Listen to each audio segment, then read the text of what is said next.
Welcome to today's Bible study. ఈరోజు ఆదికాండము 26వ అధ్యాయాన్ని ధ్యానించబోతున్నాం. ఇంతవరకు 25 అధ్యాయాల్ని ధ్యానించే కృపను ప్రభు మనకు అనుగ్రహించి ఉన్నాడు.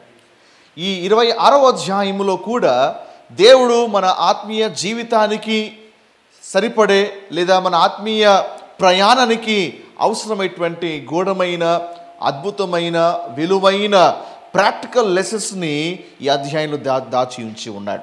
ఆమేన్. ఈ అధ్యాయాన్ని మీరు అనేకసార్లు చదివి ఉండొచ్చు, అనేకసార్లు ఈ అధ్యాయాన్ని బట్టి కొన్ని వచనాలు మీకు పరిచయమై ఉండొచ్చు. అయినప్పటికీ కూడా దేవుడు ఎప్పుడు మాట్లాడినా దేవుడు కొత్తగానే మాట్లాడతాడు. హల్లెలూయా. ఎప్పుడు మాట్లాడినా దేవుడు కొత్త కోణంలో మాట్లాడతాడు. కాబట్టి మరి ఎవరు కూడా నాకంతా తెలుసులే అనేటువంటి ధోరణిలో ఉండలేడు. ఎందుకంటే ప్రతి ఒక్క అక్షరం వెనకల, ప్రతి ఒక్క సంఘటన వెనకల దేవుడు గూఢమైన సంగతి దాచి ఉంచి ఉన్నాడు. ఆమేన్. కాబట్టి నాకు తెలుసులే అటువంటి యాటిట్యూడ్లో కూర్చోక, ఏ కోణంలో దేవుడు మాట్లాడతాడో అటువంటి ఒక ఎక్స్పెక్టేషన్ హార్ట్తో కూర్చుంటే దేవుడి సాయంకాలమున అద్భుతమైన సంగతులు బయలుపరచబోతూ ఉన్నాడు. 26వ అధ్యాయం మొదటి వచనం నేను చదువుతున్నాను. అబ్రహాము దినములలో వచ్చిన మొదటి కరువు గాక మరి ఒక కరువు ఆ దేశములో వచ్చెను. అప్పుడు ఇస్సాకు గెరారులో ఉన్న ఫిలిష్తీయుల రాజు అయిన అబీమెలెకు వద్దకు వెళ్ళెను. ఈ అధ్యాయం అంతా కూడా ఇస్సాకు గురించి ప్రస్తావించబడింది. బైబిల్లో ఇస్సాకు మీద పూర్తిగా ఒక అధ్యాయము కేటాయించబడింది అంటే ఈ 26వ అధ్యాయమే. అనేక అధ్యాయాల్లో అనేక వ్యక్తులు కూడా సెంటర్గా ఉంటారు, కానీ కేవలము ఇస్సాకునే సెంటర్గా చేసుకున్న అధ్యాయం అంటూ ఉంటే ఇది 26వ అధ్యాయమే. ఆమేన్. ఈ 26వ అధ్యాయం మొదటి వచనంలో ఏముందట? ఆ దేశంలో అబ్రహాము దినములో వచ్చిన మొదటి కరువు గాక మరి ఒక కరువు ఆ దేశంలో వచ్చెను. బైబిల్ అంతట్లో మీరు బాగా గమనించినట్లయితే బైబిల్ అంతట్లో కూడా 15 కరువులు వచ్చాయి. ఎన్ని వచ్చాయి? బైబిల్ అంతా బాగా చూస్తే 15 కరువులు ఉన్నాయి. 15 సందర్భాల్లో కరువులు సంభవించినట్లుగా బైబిల్ కనిపిస్తుంది. ఈ 15 సందర్భాల్లో 3 సందర్భాలు అవి ఆదికాండంలోనే ప్రస్తావించబడ్డాయి. So 3 famines are mentioned in the book of Genesis. మరి అబ్రహాము దినాల్లో కూడా ఒక కరువు వచ్చింది. అందుకే కదా కరువు రాగానే అబ్రహాం ఏం చేశాడు? ప్రయాణమై పొరుగునటువంటి ఐగుప్తు దేశానికి బయలుదేరి వెళ్ళాడు. తర్వాత రెండవ తరము అనగా ఇస్సాకు తరం. ఇస్సాకు తరంలో కూడా కరువు వచ్చింది. ఇస్సాకు తర్వాత యాకోబు కదా, యాకోబు ఒక దినాల్లో కూడా కరువు వచ్చింది. యాకోబు దినాలు కరువు వచ్చింది కాబట్టి మరి యాకోబు ఒక సోదరులందరూ కూడా మరి ఆహారం కొరకు పొరుగుదేశం వంటి ఐగుప్తుకు వెళ్తారు ఆహారం కొరకు. కాబట్టి 3 కరువులు ఆది కాండంలోనే కనిపిస్తూ ఉన్నాయి. హల్లెలూయా. నువ్వు శ్రద్ధగా ఈ మాట వినాలి. ఇంతకీ కరువు ఎందుకు వస్తున్నట్లు? కరువు అయితే వచ్చింది, ఇంతకీ కరువుకి గల కారణం ఏంటి? ఇది మనం ఆలోచించాలి. కరువు ఎందుకు దేవుడు అనుమతించాడు? అసలు కరువు రావడానికి గల ఉద్దేశం ఏంటి? ఏమిట్రా, కరువు రావడానికి చాలా కారణాలు ఉన్నాయి. అది గ్రహించి సరి చేసుకుంటే వాటి నుంచి తప్పించబడతాం. బైబిల్లో చాలామందికి ఆ కరువుకు గల కారణము తెలియక కరువు రాగానే దేశాల వెంబడి తిరుగుతూ ఉన్నారు. అయితే కరువుకి ప్రధానమైనటువంటి కారణం ఏంటి తెలుసా? పాపము. ఏంటిది? పాపము. So sin is one of the primary reason for the famine. కరువుకి ప్రధానమైనటువంటి కారణం ఏంటంటే పాపం. ఎక్కడ పాపము విజృంభిస్తుందో, ఎక్కడ పాపము అన్యాయం ఉంటుందో అక్కడ కరువు ఉంటుంది అనడానికి బైబిల్లో అనేక లేఖనాలు ఉన్నాయి. 2 లేఖనాలు చూద్దాం. 2వ సమూయేలు 21వ అధ్యాయము మొదటి వచనము చూసినట్లయితే దావీదు పరిపాలనకు వస్తాడు. 2వ సమూయేలు 21వ అధ్యాయము మొదటి వచనం రెఫరెన్స్ రాసుకున్న వైపు చూడండి. దావీదు ఒక దినాల్లో కూడా మళ్ళీ ఒక కరువు వస్తుంది. అప్పటికే రాజ్య పరిపాలన చేస్తూ ఉంటాడు. దావీదు కాలమున 3 సంవత్సరాలు విడవకుండా కరువు కలుగగా అని రాయబడి ఉంది. అనగా భయంకరమైన కరువు వచ్చింది. ఈయన గారు సింహాసనం ఎక్కారు, కరువు వచ్చేసింది. దావీదు విషయంలో అలాగే జరిగింది. ఈయన సింహాసనం ఎక్కాడు. అతి పోరాటాల మధ్య, ఎన్నో ఇబ్బందుల మధ్య, ఎన్నో పరిస్థితుల మధ్య ఎట్టకేలకు రాజు అయ్యాడు. అబ్బా, రాజు అయితే కసలన్నీ పోతాయి కదా అనుకొని సింహాసనం మీద కూర్చోగానే ఆయన రాజు అయినది మొదలుకొని భయంకరంగా 3 సంవత్సరాలంట విడవకుండా భయంకరమైన కరువు వచ్చింది. దావీదుకి ఏం చేయాలో అర్థం కాలే. వెంటనే దేవుని వద్దకు వెళ్ళి మొర పెడుతున్నాడు, అయ్యా ఇందుకోసం రాజుగా చేసావు, మరి నేను రాజుగా అయిన మరుక్షణం నుంచి 3 ఏళ్ళు వరుసగా కరువు వచ్చింది. అయ్యా ఎందుకు కరువు వచ్చింది? నాకంటే ముందు ఒక రాజు ఉన్నాడు సౌలు, దుష్టుడు, నీ మార్గంలో తప్పినవాడు, అయినా కూడా ఆయన పరిపాలనలో కరువు రాక నా పరిపాలన కరువు వచ్చింది ఏంటయ్యా అని దావీదు వెళ్ళి దేవుణ్ణి అడిగినప్పుడు దేవుడు ఆ కరువుకి కారణము ఎందుకు ఆ కరువు వచ్చిందో చెప్తున్నాడు. ఏమని? సౌలు గిబియోనీలను హతము చేసెను గనుక అతని బట్టియు నరహంతకులకు అతని ఇంటి వారి బట్టి శిక్షగా ఈ కరువు వచ్చెను. దేవుడు మాట్లాడుతున్నాడు, దావీదు నిన్ను బట్టి కరువు రాలే, నీకంటే ముందు ఒక రాజు ఉన్నాడు. ఆ సౌలు రాజు ఏం చేశాడు? ఇజ్రాయేల్ ప్రజలు ఒక మెప్పు పొందాలని గిబియోనీలను హత్య చేశాడు. యాక్చువల్గా ఈ గిబియోనీలు అటువంటి జాతి వాళ్ళు అన్యజాతి వాళ్ళు. మరి అన్యజాతి వాళ్ళని సౌలు హత్య చేస్తే దేవుడు ఎందుకు శిక్ష పంపించినట్లు అని ఆలోచిస్తే యెహోషువ దినాలలో ఈ గిబియోనీలు వాళ్ళు వచ్చి యెహోషువతో ఒక నిబంధన చేసుకుంటారు. ఏమని? అయ్యా మరి వాగ్దాన దేశంలోకి ప్రవేశించిన తరువాత దయచేసి మమ్మల్ని ఇతర జాతులు మీరు నిర్మూలించినట్లుగా మమ్మల్ని నిర్మూలించకండి అని యెహోషువతో ఒక నిబంధన చేసుకున్నప్పుడు యెహోషువ అప్రూవ్ చేస్తాడు. ఓకే, మీరు మా మధ్యనే మీరు ఉండవచ్చు, మిమ్మల్ని ఏమి కూడా చేయము, మీరు మాలో ఒకరుగా ఉండొచ్చు అని యెహోషువ అనుమతించడం ద్వారా ఇజ్రాయెల్ ప్రజలతో పాటు గిబియోనులు కూడా ఉంటారు. అయితే ఆ సంగతి మరి సౌలు ఎరిగి ఉండి కూడా ఇక అన్యుల్ని హతము చేస్తే ఇంకా ఎక్కువగా యూదుల మనలు పొందొచ్చు కదా అనేటువంటి ఒక దురాశతో మరి సౌలు ఏం చేస్తాడంటే ఈ గిబియోలందరినీ కూడా హత్య చేస్తారు. హత్య చేసినప్పుడు ఆ బాధితులు మొరపెడతారు దేవునికి, దేవా ఎంత అన్యాయం ఇది, ఎంత ఘోరం ఇది, మరి మీ బిడ్డలతో మేము నిబంధన చేసుకున్నాం, వాళ్ళు మాట ఇచ్చారు, అయితే ఇప్పుడు వాళ్ళ మాట తప్పి ఇప్పుడు మాకు జాతి వాళ్ళందరినీ కూడా నిర్మూలము చేశారు. కాబట్టి చాలా ఇల్లు మరి తండ్రి లేని ఇల్లు అయిపోయినాయి, మరి భర్త లేని ఇల్లు అయిపోయినాయి, అనేకులు విధురాలుగా మారిపోయారు, అనేకులు అనాథలుగా మారిపోయారు. ఆ కేక ఆ రోదన దేవునికి వినపడిందంట. దేవుడు చూశాడు, దేవుడు న్యాయాధిపతి కదా, దేవుడు ఆయన జడ్జి కదా, కాబట్టి వెంటనే దేవుడు కరువు పంపించాడు. దేవుడు అది ఆన్సర్ ఇస్తున్నాడు ఎవరికి? దావీదుకి. దావీదు ఈ కరువు గల కారణం ఏమంటే ఆ నరహంతకులు చేసినటువంటి ఒక తప్పిదానికి కారణము ఈ కరువు వచ్చింది. ప్రతి కరువు వెనకల ఒక ఉద్దేశం ఉంటుంది. ప్రతి కరువు వచ్చినప్పుడు ఆ కరువు రాగానే ఇది ఎందుకు వచ్చింది అని ఆలోచించి దాన్ని సరి చేసుకుంటే కరువు తొలగించబడతాయి. ఆమేన్. యెహెజ్కేలు 14వ అధ్యాయం 13వ వచనం. యెహెజ్కేలు 14వ అధ్యాయం 13వ వచనంలో కూడా దేవుడు మాట్లాడుతున్నాడు. ఏమని? యెహెజ్కేలు 14వ అధ్యాయం 13వ వచనంలో నరపుత్రుడా, ఏ దేశమైతే విశ్వాసఘాతకమై నా దృష్టికి పాపము చేసినదో దానికి నేను విరోధినై ప్రాణాధారముగు ఆహారము లేకుండా చేసి కరువు పంపించి మనుషులను పశువులను నిర్మూలము చేయుదును. కరువు ఎందుకు వచ్చింది? ఏ దేశమైతే విశ్వాసఘాతముగా ఉంటుందో, ఏ దేశమైతే పాపము చేస్తూ, ఏ దేశమైతే మరి కీడుకి తలపెడుతుందో, ఏ దేశంలో అయితే మరి పాపము మరి విశృంఖలముగా వ్యాపిస్తూ ఉందో, ఎక్కడ పాపము ప్రబరిల్లుతూ ఉందో అక్కడ కరువు ఉంటుంది అనడానికి ఈ 2 లేఖనాలు మనకు సాక్ష్యం ఇస్తూ ఉన్నాయి. ఏమిట్రా? కరువు వెనకాల ఒక కారణం ఏంటంటే పాపము. మరి రాయలసీమలో ఉన్నాం, రాయలసీమలో వర్షాలు పడవు అటువంటి ఒక మరి విషయము చాలామందికి తెలుసు. ఒక దేశంలో ఒక ప్రాంతంలో వర్షం పడలేదు అంటే దానికి చాలా కారణాలు. అందులో ప్రధానమైనది ఏమంటే ఆ ప్రాంతంలో ఉన్నటువంటి శాపం విరగొట్టబడాలి.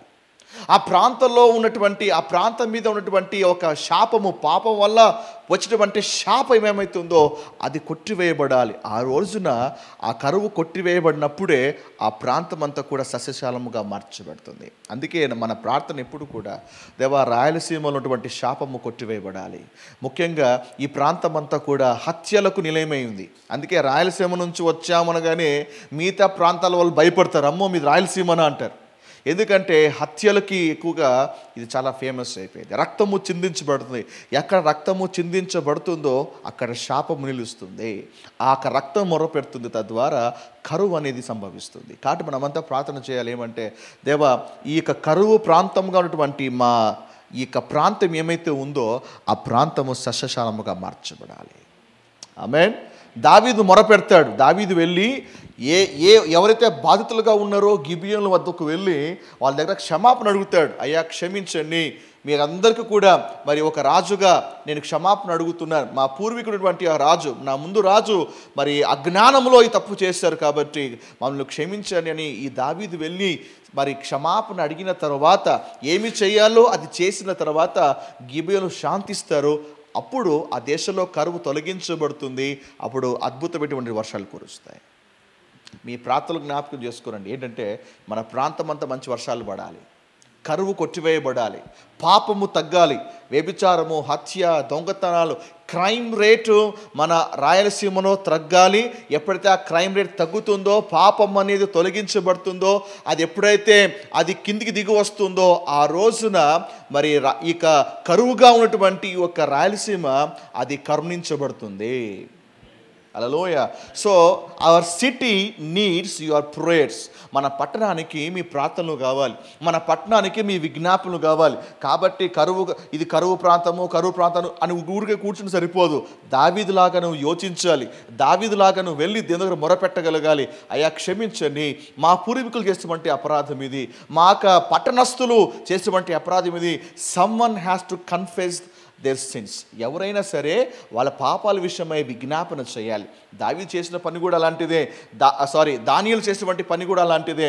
దానియేలు యెరూషలేము పట్టణస్థులందరి కొరకు ప్రార్థన చేస్తున్నాడు, గోనె పట్టు కట్టుకొని ఏడుస్తున్నాడు. అయ్యా, మా తప్పులు క్షమించండి, మా దోషాలు క్షమించండి. దానియేలు ఏడ్చుకుంటూ ప్రార్థన చేస్తున్నాడు. కారణం ఏంటి అంటే, ఎవరైనా సరే ఒక ప్రతినిధిగా నిలబడి ఆ పాపాలని ఒప్పుకున్నప్పుడే అది తొలగించబడతాది. Hallelujah. So in the same way మనం స్పిరిచువల్గా తీసుకున్నట్లయితే మొదట మన పట్టణం కోసం ప్రార్థన చేయగలగాలి. అది మొదటిది. రెండవది, కరువు అనగానే ఆహారము లేకుండా కరువు మాత్రమే కాదు. ఈ కరువు చాలా రకాలుగానే ఉంటుంది. కొందరికి ఆహారం లేని కరువు, కొందరికి డబ్బు లేని కరువు వస్తుంది, కొందరికి సంతోషం లేని కరువు, కొందరికి ఆనందం లేని కరువు. కరువు పలు రకాలుగా ఉంటుంది. ఈరోజు నీ ఫ్యామిలీ ఏ విషయంలో కరువు అనుభవిస్తూ ఉంది? ఈరోజు నీ పర్సనల్ లైఫ్లో ఏ కరువు బట్టి నువ్వు పీడించబడుతున్నావు? ఈ రోజున ఆ కరువు ఉంది అంటే, ఏమి చేసినా కూడా తొలగించబడట్లేదు అంటే, ఆ కరువుకు గల కారణం ఏంటో నువ్వు ఆలోచించి దాని విషయమై పశ్చాత్తపడి దాని నుంచి నువ్వు తొలగితివా, దేవుడు ఆ కరువుని నీ జీవితంలో తొలగించబడగా ఉంటాడు. హల్లెలూయా. పక్కన చెప్పండి, నీ జీవితంలో కరువు తొలగించబడాలి అంటే మొదట పాపాన్ని డీల్ చేయాలి. పాపం ఉన్న చోట కరువు ఉంటుంది. హల్లెలూయా. అది వాక్యం అనే కరువు కావచ్చు, అది ఆర్థిక వనరులు అనేటువంటి కరువుగా, ఆర్థిక ఫైనాన్షియల్ బ్లెస్సింగ్స్ లేని కరువు కావచ్చు. ఏమండి, అది సంతోషము లేకుండా పోవచ్చు, ఆనందం లేకుండా పోవచ్చు. అండ్ ఎక్కడ ఏమి చూసినా you can not see the success. ఏం చేసినా కూడా కరువు లాంటి అనుభవమే అనుభవిస్తూ ఉంటాం. Then you need to check yourself. నేను పాపంతో ఆటలాడుతున్నానా? పాపంతో నేను am I playing the games with the sin? దాన్ని డీల్ చేయకపోతే కరువు తొలగించబడదు. ఆమేన్. హల్లెలూయా. మన చుట్టూ చాలామంది ఉంటారు. అందుకే ఎవరైనా మా వద్దకు వస్తే ఫస్ట్ మేము సిన్ని డీల్ చేస్తాం. అది తొలగిస్తేనే మిగతా ప్రాబ్లమ్ సాల్వ్ అవుతుంది. ఈరోజు చాలామందికి ఆ సంగతి తెలియక ఈరోజు ఫ్యాన్స్ అయిపోయింది. ఎవరైనా రాని డోంట్ వరీ, మీకోసం ప్రార్థన చేస్తుంటాం, డోంట్ వరీ, మేము మీకోసం ప్రార్థన చేస్తాం, ఓదార్పు మాటలు మాట్లాడుతుంటారు. ఓదార్పుతోనే సమస్య పరిష్కారం కాదు. You must deal the roots. Yesu ప్రభువు వద్దకు ఒక రోజున ఒక పక్షవాయు గల వాడిని తీసుకుని వచ్చారు. యేసు దగ్గర పడుకోబెట్టారు. యేసు ప్రభువు అతను చూడగానే ఒక మాట అన్నాడు, నీ పాపములు క్షమించబడి ఉన్నవి అని అన్నాడు. వీళ్ళకి అర్థం కాలే, ప్రభువా మేము వచ్చింది పాపాల కోసం కాదయ్యా, అతను లేచి నడవాలి. చాలా కాలమైంది అతను పక్షవాయం వచ్చి పడిండిపోయాడు. వి నీడ్ ద హీలింగ్ అంటే ప్రభు అన్నాడు, నీ పాపాలు క్షమించబడ్డాయి, నీ పాపాలు క్షమించబడ్డాయని చెప్పిన తర్వాత నీవు లేచి నీ పరుపెత్తుకొని నడుము అని చెప్పాడు. అప్పుడు వెంటనే వాడు లేచి పరుపెత్తుకొని నడవడం ప్రారంభించాడట. హల్లెలూయా. వాడు లేచి నడుస్తూ ఉన్నాడు. ఎందుకు ఫస్ట్ ప్రభు ఆ మాట చెప్పాడు? ఎందుకంటే ఆ రోగానికి గల మూలం ఎక్కడుంది? పాపం.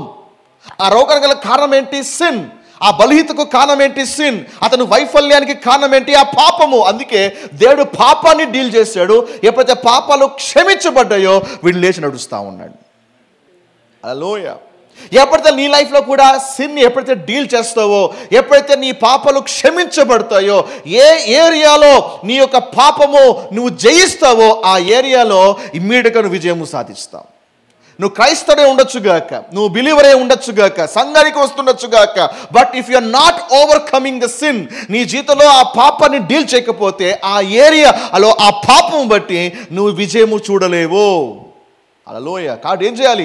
ఆ ఏరియాస్ ఎక్కడ నువ్వు వైఫల్యం, ఎక్కడ నువ్వు ఓడిపోతున్నావో ఆ ఏరియాస్లో ప్రభు కాడు వద్దకు వెళ్ళి, దేవా ఈ పాపాన్ని బట్టి నేను చాలా నా జీవితంలో కరువు అనుభవిస్తూ ఉన్నా, ఈ ఒక పాపాన్ని బట్టి నా జీవితంలో సక్సెస్ను చూడలేకపోతున్నాను, ఈ పాపాన్ని జయించలేకపోతున్నాను అని ఆయన వద్దకు నువ్వు వెళ్ళి నువ్వు కన్ఫెస్ చేసినట్లయితే దేవుని గ్రేస్ ఇస్తాడు. రెండవది, ఆ పాపాన్ని క్షమించడము ద్వారా పాపము తొలగిపోతే కరువు కూడా తొలగిపోతుంది. కరువు తొలగించబడితే నీకు ఆశీర్వాదమే. Hallelujah. So that's the reason we deal with the sin. కానీ ఆ దినాల్లో చాలామంది మత పెద్దలకి అది రుచించలే. అద్భుతాలు చేయి కానీ పాపం గురించి మాడాకు. సిటీ చర్చ్ ఎప్పుడు కూడా రూట్స్లోకే వెళ్తుంది. అలా కాకుండా వచ్చి డోంట్ వరీ మేము ప్రార్థన చేస్తున్నామంటే అవన్నీ సులువు కబూర్లే. When we deal with the sins కదా, డోంట్ గెట్ అఫెండెడ్. ఎందుకంటే ఒక వైద్యుల వలె మేము మూలాలకు వెళ్ళి దానికి గల కారణం ఏంటో యోచించి దీని నుంచి తొలగు అని చెప్పినప్పుడు దాన్ని చేసినట్లయితే ఇమ్మీడియట్గా నువ్వు రిజల్ట్ చూస్తావు. హల్లెలూయా.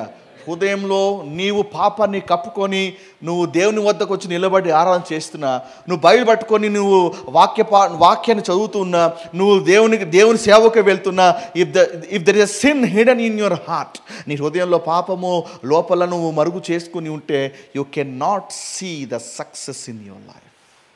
అందుకే చాలామంది క్రైస్తవులు ఓడిపోయిన క్రైస్తవులుగా ఉంటారు.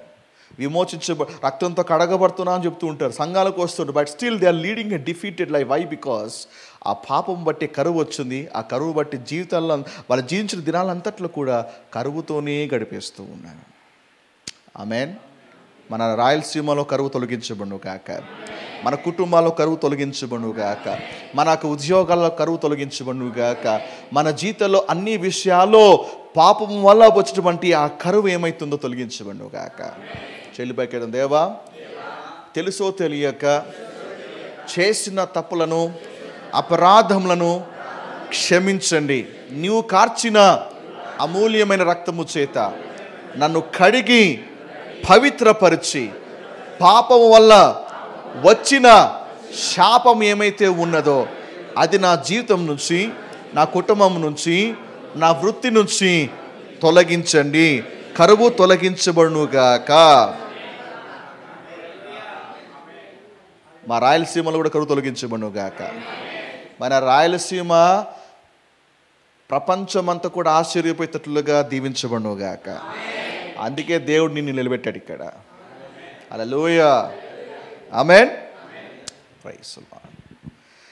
అండ్ ఈరోజు ప్రపంచాన్ని మనం బాగా చూస్తే ఎన్ని రకాల కరువులో కదా, ప్రపంచమంతా కూడా కరువు తాండవిస్తూ ఉంది. మీకు విషయం తెలుసా? కరువు వచ్చినప్పుడు ఎక్కడ మనం దానికి బాధ్యులుగా మారుతామేమో, ఆ కరువు మనల్ని ఎక్కడ ఇబ్బంది పెడుతుందేమో. ప్రపంచంలో మార్కెట్ పడిపోవడం కావచ్చు, క్రూడ్ ఆయిల్ పడిపోవడం కావచ్చు, సెన్సెక్స్ పడిపోవడం కావచ్చు, ఉద్యోగాలు కోల్పోవడం కావచ్చు, ఏమండి కంపెనీస్ మూసివేయడం కావచ్చు. మన చుట్టూ ఒక్కసారి మన ప్రపంచాన్ని గమనిస్తే ప్రపంచంలో చాలా అగ్రరాజ్యాలు కూడా కుదేలవుతూ ఉన్నాయి. అండ్ ప్రపంచంలో చుట్టూ అవన్నీ గమనిస్తూ ఉన్నప్పుడు వాటి ప్రభావం ఎక్కడైనా నా మీద పడుతుందేమో, ఆ ఎఫెక్టు నా ఉద్యోగం మీద, ఆ ప్రభావము నా వ్యాపారం మీద పడుతుందేమో, ఎక్కడైనా సరే ఏదైనా జరిగితే మరి యొక్క రేట్స్ అన్నీ పెరిగిపోతాయేమో. చాలామందికి ఒక భయం ఏమంటే ఆ కరువు చూసినప్పుడు ఆ ప్రభావం నా మీద పడుతుందేమో. మీకు విషయం తెలుసా? రక్తంతో విమోచించబడితే, నీవు యేసు రక్తముతో కడగబడితే, ప్రభు ఒక్క సంరక్షణ కిందకు వస్తే నీ చుట్టూ కరువు ఉండొచ్చుగాక, ఆ కరువు మధ్యలో నువ్వు సమృద్ధిగా జీవిస్తావు. మీకు విషయం తెలుసా? కరువు నీ మీద ప్రభావితం చేయలేదు. దేనికి స్తోత్రం. మనం కరువు ప్రాంతాల్లో ఉన్న కరువు మనల్ని ఏమాత్రం కూడా ముట్టలేదు. ఆమేన్. హల్లెలూయా. 33వ కీర్తన 18, 19 వచనాలు. 33వ కీర్తన 18, 19 వచనాలు. 2 వచనాలు మీకు చూపిస్తాను. ఈ 2 వచనాలు చాలు మీలో భయాన్ని తొలగిస్తుంది. ఈ 2 వచనాలు గట్టిగా పట్టుకునండి. ప్రపంచము తలకిందులైన ఈ వాక్యము బట్టి దేవుడు మేము నిలబెట్టువాడుగా ఉన్నాడు. హల్లెలూయా. 33వ కీర్తన 18 మరియు 19 వచనాలు. వారి ప్రాణమును మరణం నుండి తప్పించుటకును, కరువులో వారిని సజీవులుగా కాపాడుటకు. గమనిస్తున్నారా? సజీవులుగా ఎందు నుంచి? నువ్వు కరువులో అనేకులు ప్రాణాలు పోతుంటే నువ్వు మాత్రం సజీవంగా ఉంటావు. కరువులో అందరూ పోగొట్టుకుంటే నువ్వు మాత్రం సమృద్ధిలో ఉంటావు. అనగా కరువులో ఉన్నా కూడా ఆ కరువు ప్రభావం నీ మీద పనిచేయదు. ఆమేన్. యెహోవా దృష్టి ఆయన యందు భయభక్తులు గల వారి మీదను. ఇక్కడ భయభక్తులు గల వారు ఎవరైనా ఉన్నారా? దేనికి స్తోత్రం. ఆయన కన్ను దృష్టి నీ మీద ఉందండి. ఆయన కృప కొరకు కనిపెట్టు వారి మీదను. ఇక్కడ ప్రభు కృప కోసం కనిపెట్టే వాళ్ళు ఎవరైనా ఉన్నారా? అయిపోయిందండి. కరువు, ఒకవేళ కరువు నీ చుట్టూ తాండవిస్తూ ఉన్నా దేవుని కళ్ళు నీ మీద ఉంటుంది. చెప్పండి, కరువు నా మీద పనిచేయదు. నా పక్క 1000 మంది పడ్డా, నా కుడి పక్కన 10,000 మంది కూలినా ఏ అపాయము నా యొద్దకు రాదు. కాబట్టి ఎవరైనా వచ్చి మార్కెట్ గురించి, వాటి గురించి, ఉద్యోగాలు పోతున్నాను ఎవరైనా మిమ్మల్ని భయపెడుతుంటే, బ్రదర్ ప్రైజ్ ద లార్డ్, రక్తంతో కడగబడ్డా నేను, యేసు రక్తంతో విమోచించబడ్డా నేను, యేసయ్య సంరక్షణ కింద ఉన్నా. నువ్వు యేసు నమ్ముకోలేదు కాబట్టి ఆ కరువు ఎఫెక్ట్ నీ మీద ఉంటుందేమో కానీ నా మీద ఉండదు అని బహిరంగంగా చెప్పగలగాల. హల్లెలూయా. ఆఫీస్లో 10 మంది ఉద్యోగాలు పోతే అరే నీ కూడా పోతుందంటే ఏమోరా, పోవచ్చేమోరా అంటే నీకు అవిశ్వాసము. నీకు అలాంటి వాళ్ళతో ఏం చెప్పాలి తెలుసా? నీవు పోవచ్చేమోగా, నాది మాత్రం పోదు. ఎందుకంటే రక్షించబడిన వానికి చాలా వ్యత్యాసం ఉన్నది. హల్లెలూయా. ఆమేన్. యెషయా గ్రంథము 58వ అధ్యాయము 11వ వచనం. చెప్పండి, కరువు నా మీద ప్రభావితము చేయదు, కరువు నా మీద పని చేయదు, నాకు కరువుకి అస్సలు పడదు. హల్లెలూయా.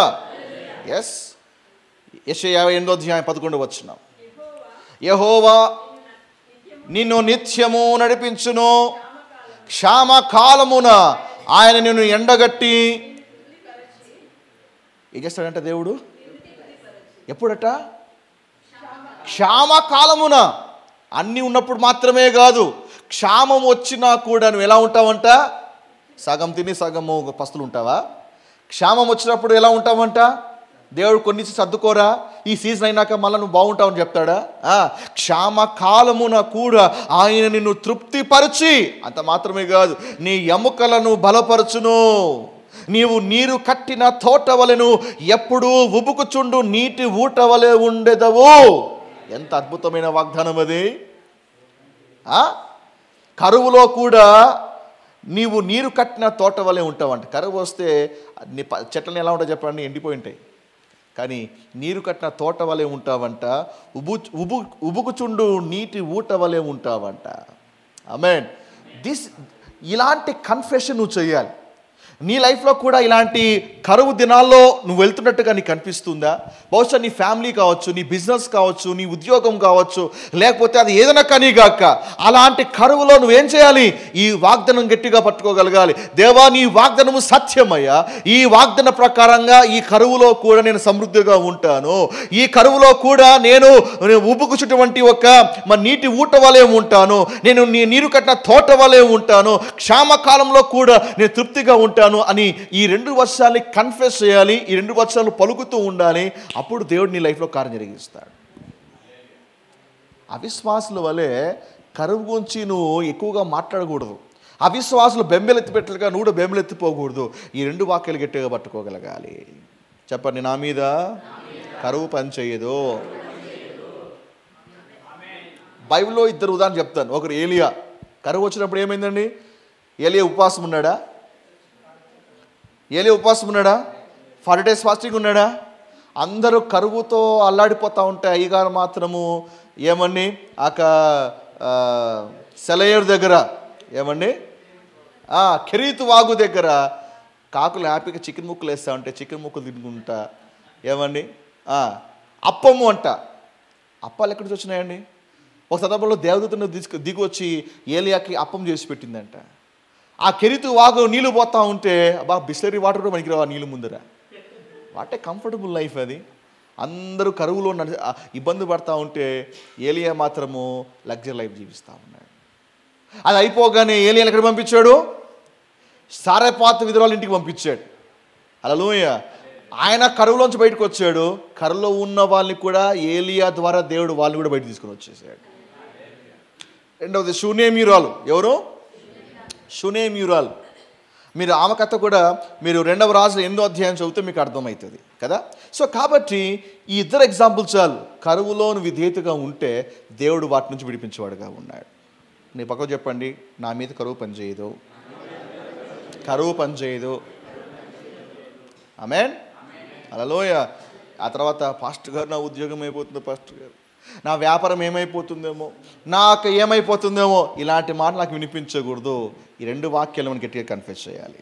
ఆమేన్. ప్రత్యక్షమై చూసారా, కరులో ఎడబాసేవాడు కాదు మన దేవుడు, కరులో మనతో మాట్లాడే దేవుడు మన దేవుడు.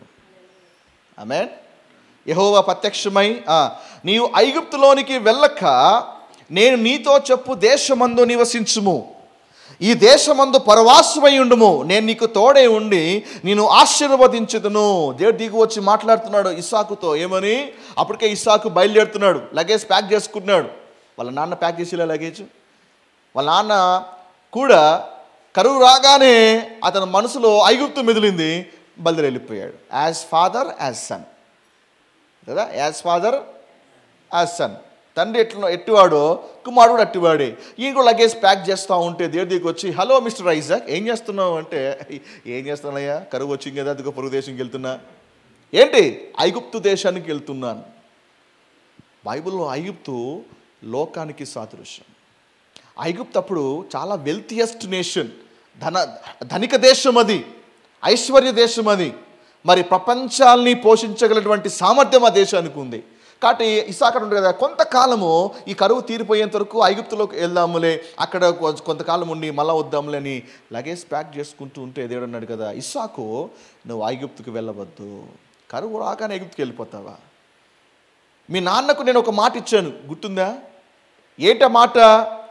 నేను నిన్ను ఆశీర్వదించేదను, సమస్త దేశాలు నీ యందు ఆశీర్వదించబడతాయి. You'll be blessed and you'll be a blessing to the nations. ఆ నేషన్లో ఈజిప్ట్ కూడా ఉందా? ఆ దేశంలో ఐగుప్తు కూడా ఉందా? కాబట్టి ఇస్సాకు మీ తండ్రికి మాట ఇచ్చాను, కాబట్టి ఐగుప్తుకి నువ్వు వెళ్ళడం కాదు, ఐగుప్తే నీ ఎంటబడాలి. నీవు రాజు ఎంటబడడం కాదు, రాజే నీ ఎంటబడాలి. ఇది నా రాజ్య సూత్రం ఇది. కాబట్టి ఐగుప్తుకి పరిగెత్తడం మనం మానేయాలి. ఈరోజు మన స్పిరిచువల్గా ఆలోచిస్తే ఈ ఐగుప్తు లోకానికి సాదృశ్యం. ఈరోజు విశ్వాసకి కాస్త చిన్న సమస్య రాగానే ఐగుప్తుటువంటి లోకానికి పరిగెడుతుంటాడు సహాయం కోసం. లోకస్లు గుర్తొస్తుంటారు, వాళ్ళు గుర్తొస్తుంటారు, వీళ్ళు గుర్తొస్తుంటారు. అఫ్కోర్స్ మనుషుల సహాయం తీసుకోవడం తప్పు కాదు, కానీ బట్ దేవుణ్ణి పక్కన పెట్టి మనుషుల్ని ఆధారము చేసుకోవడము, వారినే నమ్ముకోవడం అనేది పెద్ద తప్పు అది. కాబట్టి కరువులో మొదటి గుర్తు రావాల్సింది ఐగుప్తు కాదు, కరువులో మొదట రావాల్సింది నీ ప్రభు గుర్తు రావాలి. హల్లెలూయా. దేవుని దగ్గర విచారణ చేయకోకుండా నీ స్థానాన్ని వదిలిపెట్టావా, దేవుడు ఎక్కడ నాటాడో ఆ ప్లేస్ని వదిలిపెట్టావా, సర్వము పోగొట్టుకునేటువంటి ప్రమాదం ఉంది. మీరు రూతు గ్రంథం చదివితే, రూతు గ్రంథము మొదటి అధ్యాయంలో మరి నయోమి కనిపిస్తుంది.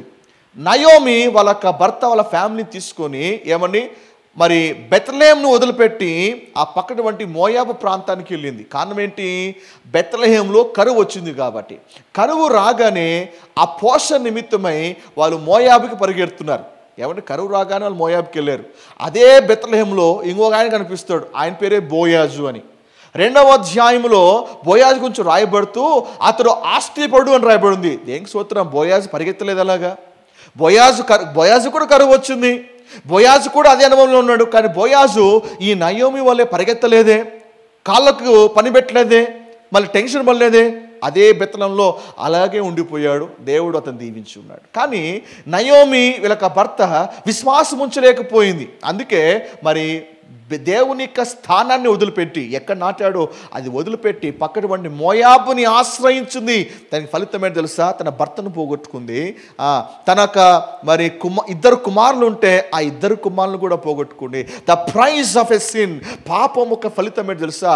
పాపం కోసం, పాపము ఆకర్షణీయంగా ఉంటుంది, పాపము నిన్ను బాగా ఊరడిస్తుంది, పాపం నిన్ను లాలాటన చేస్తుంది, పాపము నిన్ను ఆకర్షిస్తుంది, ఒక మంత్రముగ్ధులుగా చేస్తుంది. పోనీలే అని చెప్పేసి నువ్వు ఆకర్షించబడ్డావా, అక్కడ చేరుకునేంత వరకు బాగానే ఉంటుంది, చేరుకున్న తర్వాత కూడా బాగానే ఉంటుంది. కానీ ఆ తర్వాత దేవుడు నీకేమి అనుగ్రహించాడో ఒక్కొక్కటిగా అది హరించి వేసుకుంటూ వస్తుంది. When you move out of your place you will lose the blessings. మన నయోమి అక్కడికి వెళ్ళిన తర్వాత అర్థమైంది ఏం పోగొట్టుకున్నాడని. అందుకే కదా నయోమి అన్నీ పోగొట్టుకున్నాక మరి తిరిగి వెనక్కి వచ్చినాక అందరూ ఈమె నయోమి కదా అంటే నయోమి ఒక మాట అంటుంది, నన్ను నయోమి అని పిలవకండి, నన్ను మారా అని పిలవండి. ఎందుకంటే యెహోవాను రిక్తురాలుగా చేసి ఉన్నాడు, నేను అన్నీ పోగొట్టుకున్నా. Please don't call me as Naomi, call me as Mara. ఇక్కడ మీకు ఒక మాట చెప్పనా, వాళ్ళు మోయాబుకు పరిగెత్తుకుంటే వెళ్ళి కంటే ముందుగా ఈ కరువు ఎందుకు వచ్చింది, దేవుని పట్టణంలో ఈ బెత్లెహేంలో ఈ కరువు ఎందుకు వచ్చింది అని ఆలోచిస్తూ దేని వైపు తిరిగి ఉంటే మనం ఇందాక చదివాం కదా 2 వచనాలు, ఆ వచన ప్రకారంగా దేవుడు వాళ్ళు నిలబెట్టలేడా? బోయాజ్ నిలబెట్టి దేవుడు వాళ్ళు నిలబెట్టలేడా? కానీ వాళ్ళు పొరుగు దేశటువంటి ఐగుప్తు అనగా మోయాబుకి వెళ్ళిపోయారు. They lost everything. ఈరోజు చాలామంది స్పిరిచువల్గా చూస్తే కొంచెము కరువు వచ్చిందని వాళ్ళ ప్లేస్ని వదిలిపెట్టే వాళ్ళు చాలామంది ఉన్నారు. సాధన తెలుసు, నీవు ఉన్న చోట కదిలించాలి. హీ వాంట్ టు లైక్ అంటే వాడి ఆలోచన ఏమంటే నువ్వు ఎక్కడ ఉన్నావో ఆ స్థలం నుంచి నేను తొలగిస్తే తప్ప వాడిని ఏమీ చేయలేడు. అందుకే ఏమైనా చేస్తాడు, నీ ప్లేస్ని కదిలిస్తాడు. లోతు అబ్రహాంతో ఉన్నంత వరకు లోతు చాలా దీవించబడ్డాడు. కానీ ఎప్పుడైతే అబ్రహాం దగ్గర లోతు తన స్థానాన్ని ఆ స్థానాన్ని వదిలిపెట్టి ఆ ప్లేస్ని వదిలిపెట్టి ఇంకో ప్లేస్ షిఫ్ట్ అయ్యాడో లోతు సర్వనాశనం అయిపోయాడు. ఇస్సాకు కూడా అబ్రహాము కూడా మరి కాదని చెప్పేసి ఐగుప్తుకి వెళ్ళిపోయాడు. అఫ్కోర్స్ దేట్ ఇంటర్ఫీరెడ్ కూడా సరిపోయింది. మోయాబు వద్దకు ఇలాగే నయోమి వెళ్ళిపోయింది. ఆ ప్లేస్ వదిలిపెట్టి వెళ్ళిపోవడం ద్వారా సమస్తం కూడా జీవితంలో గొప్ప మూల్యమే చెల్లించుకోగలిగింది. ఈరోజు కూడా మనం ఆలోచిస్తే స్పిరిచువల్గా దేవుడు మనల్ని ఎక్కడ పెట్టి ఉన్నాడో అక్కడ నాటబడడం చాలా ప్రాముఖ్యమైంది. ఏదో నువ్వు అనుకుని జరగలేదని, నువ్వు కావాల్సిన పొందుకోలేకపోతున్నావని, లేదా నువ్వు అనుకున్నది అనుకున్నట్టుగా జరగట్లేదని, ఒకవేళ స్పిరిచువల్గా if you move your place దానికి భారీ మూల్యము చెల్లించాల్సి వస్తుంది. గాలివాటం ఉండకూడదు. గాలి ఎటు వీస్తే అటు వెళ్ళినట్టుగా పరిస్థితులు బట్టి మనము తొలగించబడ్డామా, పరిస్థితులు బట్టి మనము చంచలముగా మనము ప్రవర్తిస్తున్నట్లయితే మనం సర్వము కోల్పోయేటువంటి ప్రమాదం ఉంది. Do not move your place. కరువు రాగానే కాస్త నిలబడాలి. ఇది ఎందుకు వచ్చింది, ఈ ఫినాన్షియల్ ప్రాబ్లం ఎందుకు వచ్చింది, ఈ యొక్క కుటుంబంలో ఈ సమస్య ఎందుకు వచ్చింది, జీవితంలో ఇంత వైఫల్యం ఎందుకు నేను పొందుకుంటున్నాను, దీనికి మూలమేంటి అని కాస్త నువ్వు స్పిరిచువల్ ఐస్ ఓపెన్ చేసి నీ ఆత్మీయ నేతలు తెరిచి ఆ మూలము వెతికావా, దేవుడు బయలుపరుస్తాడు. నైనా ఇది ఎందుకు వచ్చింది, దీనికి కారణం ఇది అని దేవుడు బయలుపరిచినాక నువ్వు దాని విషయంలో కాస్త నువ్వు వ్యవహరిస్తే ఆ కరువు కాస్త తొలగించబడుతుంది, మళ్ళా సముద్రంలో వచ్చేస్తాం. హల్లెలూయా, హల్లెలూయా. చెప్పండి, ఐగుప్తు నేను వెళ్ళను, ఐగుప్తుకు వెళ్ళను. కరువు వచ్చినా నా ప్లేస్లో దేవుడు నన్ను ఉంచిన స్థానాన్ని వదిలిపెట్టను. దేనికి స్తోత్రం. సిటీ చర్చ్లో సమృద్ధి ఉంది. ఒకవేళ కరువు వస్తే రాదు, ఓకే, థ్యాంక్ యూ, దేవునికి స్తోత్రం, ఈ విశ్వాసం బట్టి స్తోత్రం. బట్ నువ్వు అనుకున్నది దొరకనిది కరువు, నువ్వు ఆశించనిది జరగనిది కరువు. ఇఫ్ అ ఫీల్ ఇది లేదు చర్చిలో, నాకు ఇది కనిపించట్లేదు, ఇలా ఉంటే బాగుంటుండే, ఇలా జరగట్లేదు అంటే నువ్వు అనుకున్నది కనిపించట్లేదు, కరువే కదా. ఆ టైంలో ఏం చేయాలి? ఈ ఫెలోషిప్ కంటే ఆ ఫెలోషిప్ చాలా బాగుంటుంది, ఈ సహవాసం కంటే ఆ సహవాసం చాలా బాగుంటుంది, అక్కడ సమృద్ధి ఉంది కాబట్టి బెటర్ 1 2 3 జంప్. గుడ్. ఆడవిడ కొన్ని రోజులు బాగానే ఉంటావు అంటే అక్కడ కరువు రాదనా, లేదా అక్కడ కరువు రాదని దేవుడు మాట ఇచ్చాడనా? ఆడవిడ కొన్ని రోజులు చూస్తావు, అక్కడ కూడా కొన్ని రోజులు బాగానే సెట్ అవుతావు, తొందర ఏం లేదు. ఆ లోపల దేవునికి ఏమి బెస్ట్ పెట్టాడో అవన్నీ కూడా కోల్పోతాం. సో అన్నీ ఉన్నప్పుడు కాదండి, కరువులో కూడా నమ్మకంగా ఉండడం చాలా ప్రాముఖ్యం. అన్నీ ఉన్నప్పుడే కాదు, కరువు పరిస్థితులు ఉన్నప్పుడు కూడా హత్తి ఉండడం చాలా ప్రాముఖ్యం. మీకు మాట చెప్పాలి. నయోమికి ఇద్దరు కోడలు ఉన్నారు. పేర్లు చెప్పండి. ఎందులేని పాస్టర్ గారు గుర్తులేదు మనకి. మా కోడల పేరు గుర్తున్నదండి, ఆ కోడల కూడా ఇంక గుర్తుంటుందండి. చెప్పండి. ఓర్పు రూత్ కాదు, ఓర్పా. Okay, Orpah Ruth. ఇద్దరు కూడా కోడలు. రూత్ నయోమిని వెంబడించారు. పాపము భర్తలు పోగొట్టుకున్నా కూడా అతతో పాటు బయలుదేరుతున్నప్పుడు ఎప్పుడైతే అత్త, ఎందుకమ్మా నా వెంట వస్తారు, నేను ఇంకా పిల్లల్ని కంటానా, నేను ముసలిదాన్ని, నాకేమీ లేదు, నన్ను పట్టుకొని మీరు ఏమి సాధిస్తారు, కాబట్టి మీరు ఎన్నికి వెళ్ళిపోయి మళ్ళీ ఇంకో పెళ్లి చేసుకొని హ్యాపీగా బతికేయండి అంటే, థ్యాంక్ యూ అతన్ని వరప వెంటనే అతను ముద్దు పెట్టుకొని దాబెట్టుకొని వెళ్ళిపోయింది. ఓర్ప ఆలోచించాలా, అబ్బా ఈ మాట ఎప్పుడు చెప్తావు అత్త, నేను వెయిట్ చేస్తా ఉన్నా, దేవునికి స్తోత్రం, దేవుడు నీ ద్వారా మాట్లాడిచ్చాడు. వెళ్ళిపోయింది. వెళ్ళిపోయిన ఓర్ప చరిత్రలో మళ్ళీ ఏమైందో ఎక్కడా కూడా రాయబడలేదు. వెళ్ళిపోయినటువంటి ఓర్ప ఒక స్థితిగతులు ఏమైనా కూడా బైబిల్లో ఎక్కడ ప్రస్తావించబడలేదు. And she was last.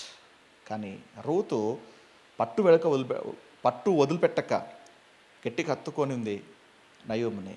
ఒక మాట చెప్పింది, నీవు జీవించిన చోటే నేను జీవిస్తా, నీవు మృతి పొందిన చోటే నేను మృతి పొందుతా, నువ్వు పాతి పెట్టిన చోటే నేను కూడా పాతి పెట్టబడతా, యెహోవా జీవము తోడు, నేను ఎప్పటికీ ఎడబాయను. చెప్పండి, అత్త దగ్గర ఏమైనా ఉందా? చిల్లి గవ్వ ఉందా? ఇన్సూరెన్స్ పాలసీలు ఏమైనా ఉన్నాయా? బ్యాంక్ డిపాజిట్లు ఏమైనా ఉన్నాయా? గవర్నమెంట్ ఏమైనా గ్రాంట్ ఇచ్చిందా? గవర్నమెంట్ రిలీఫ్ ఫండ్ ఏమైనా ఇచ్చిందా? ఏముంది నయోమి దగ్గర? ఏమీ లేవు. పైగా ముసలిది, పైగా ఈమెనే అతను సాగాలి. అదే ఆమె పరిస్థితి. కానీ అంటుంది, నేను నేను వదిలిపెట్టే ప్రసక్తి లేదు. కమిట్మెంట్ ఏంటో తెలుసా? అన్నీ ఉన్నప్పుడు ఫాలో కావడం కాదు, ఏమీ లేనప్పుడు కూడా ఫాలో కావడం. అన్నీ ఉన్నప్పుడు ఎగిరి గంతులేయడం కాదు, అన్నీ ఉన్నప్పుడు ఐ యామ్ విత్ యూ అని చెప్పడం కాదు. కొన్నిసార్లు మన యొక్క విశ్వాసము, కమిట్మెంట్ని టెస్ట్ చేయడానికి దేవుడు కొన్ని పరిస్థితులు తీసుకొని వస్తాడు, వేర్ ఆ సిచ్యువేషన్స్ మన క్యారెక్టర్ని, కమిట్మెంట్ రివీల్ చేస్తుంది. శ్రమ రాకముందు, ఆ ఇబ్బంది రానంత వరకు కూడా ఓర్ప కూడా మంచిదే, కానీ ఆ పొజిషన్, ఆ స్థితి వచ్చిన తర్వాత అర్థమైంది ఎవరి కమిట్మెంట్ ఏ పాటిగా ఉందనేది. రూతు నమ్మింది, అంటిపెట్టుకుంది కాబట్టే కదా రూతు యేసుక్రీస్తు వంశావళిలో ఆమె పేరు చక్కబడింది. Hallelujah. That kind of commitment. నేను కరువు వస్తే నిమిషం కూడా ఆలోచించుక దాబట్టుకొని పోతాను. ఎస్, కరువు వస్తే నా దాన్ని నేను చూసుకుంటాను. కరువు వస్తే నేనున్న చోట వదిలిపెట్టను, ప్రార్థన వదిలిపెట్టను, వాక్యం కొంత చూడండి, కరువు రాగానే బైబిల్ ఉండదు, ప్రార్థన ఉండదు, ఫెలోషిప్ అసలుకే ఉండదు. ఏమయ్యా కనిపించలేదు అట్లాంటి, మీకేం తెలుసు పాస్టర్ గారు నా కష్టాలు అంటే? కరువులో వాళ్ళు ప్రార్థన వదిలేశారు, బైబిల్ని వదిలేశారు, సహవాసాన్ని వదిలేశారు, ఏమంటే అన్నీ వదిలేదు. వై? బికాస్ కరువు వచ్చింది. నేను వదిలిపెట్టాను. ఆమేన్. 4-5 వచనాలు. ఎందుకు దేవుడు అక్కడే ఉండమంటున్నాడు? 4-5 వచనాలు. ఏలయనగా ఏలయనగా దేవుడు ఏమైనా చెప్పాడంటే దానికి ఒక కారణం ఉంటుంది కదా. నీకును నీ సంతానమునకు ఈ దేశములన్నీ ఇచ్చి నీ తండ్రి అయిన అబ్రహాముతో నేను చేసిన ప్రమాణము నెరవేర్చి ఆకాశ నక్షత్రం వలె నీ సంతానమును విస్తరింపచేసి ఈ దేశములన్నీ నీ సంతానమునకు ఇచ్చుదును. నీ సంతానం వల్ల సమస్త భూలోకంలోని సమస్త జనులు ఆశీర్వదించబడుదురు. ఏలైనగా అబ్రహాము, సతికి మాట్లాడాలి, ఏలైనగా అబ్రహాము నా మాట విని నేను విధించిన దాని, నా ఆజ్ఞలను, నా కట్టడలను, నా నియమమును గై కొనెనని చెప్పాను. ఇస్సాకు, నేను ఎందుకు దీవిస్తానో తెలుసా? మీ నాన్నతో నేను ఒక ప్రమాణం చేశాను, ఒక నిబంధన చేసుకున్నాను. మీ నాన్న నా మాటలు, నా ఆజ్ఞలన్నీ కూడా గై కొన్నాడు కాబట్టి మీ నాన్నను బట్టి నేను దీవించబోతున్నాను.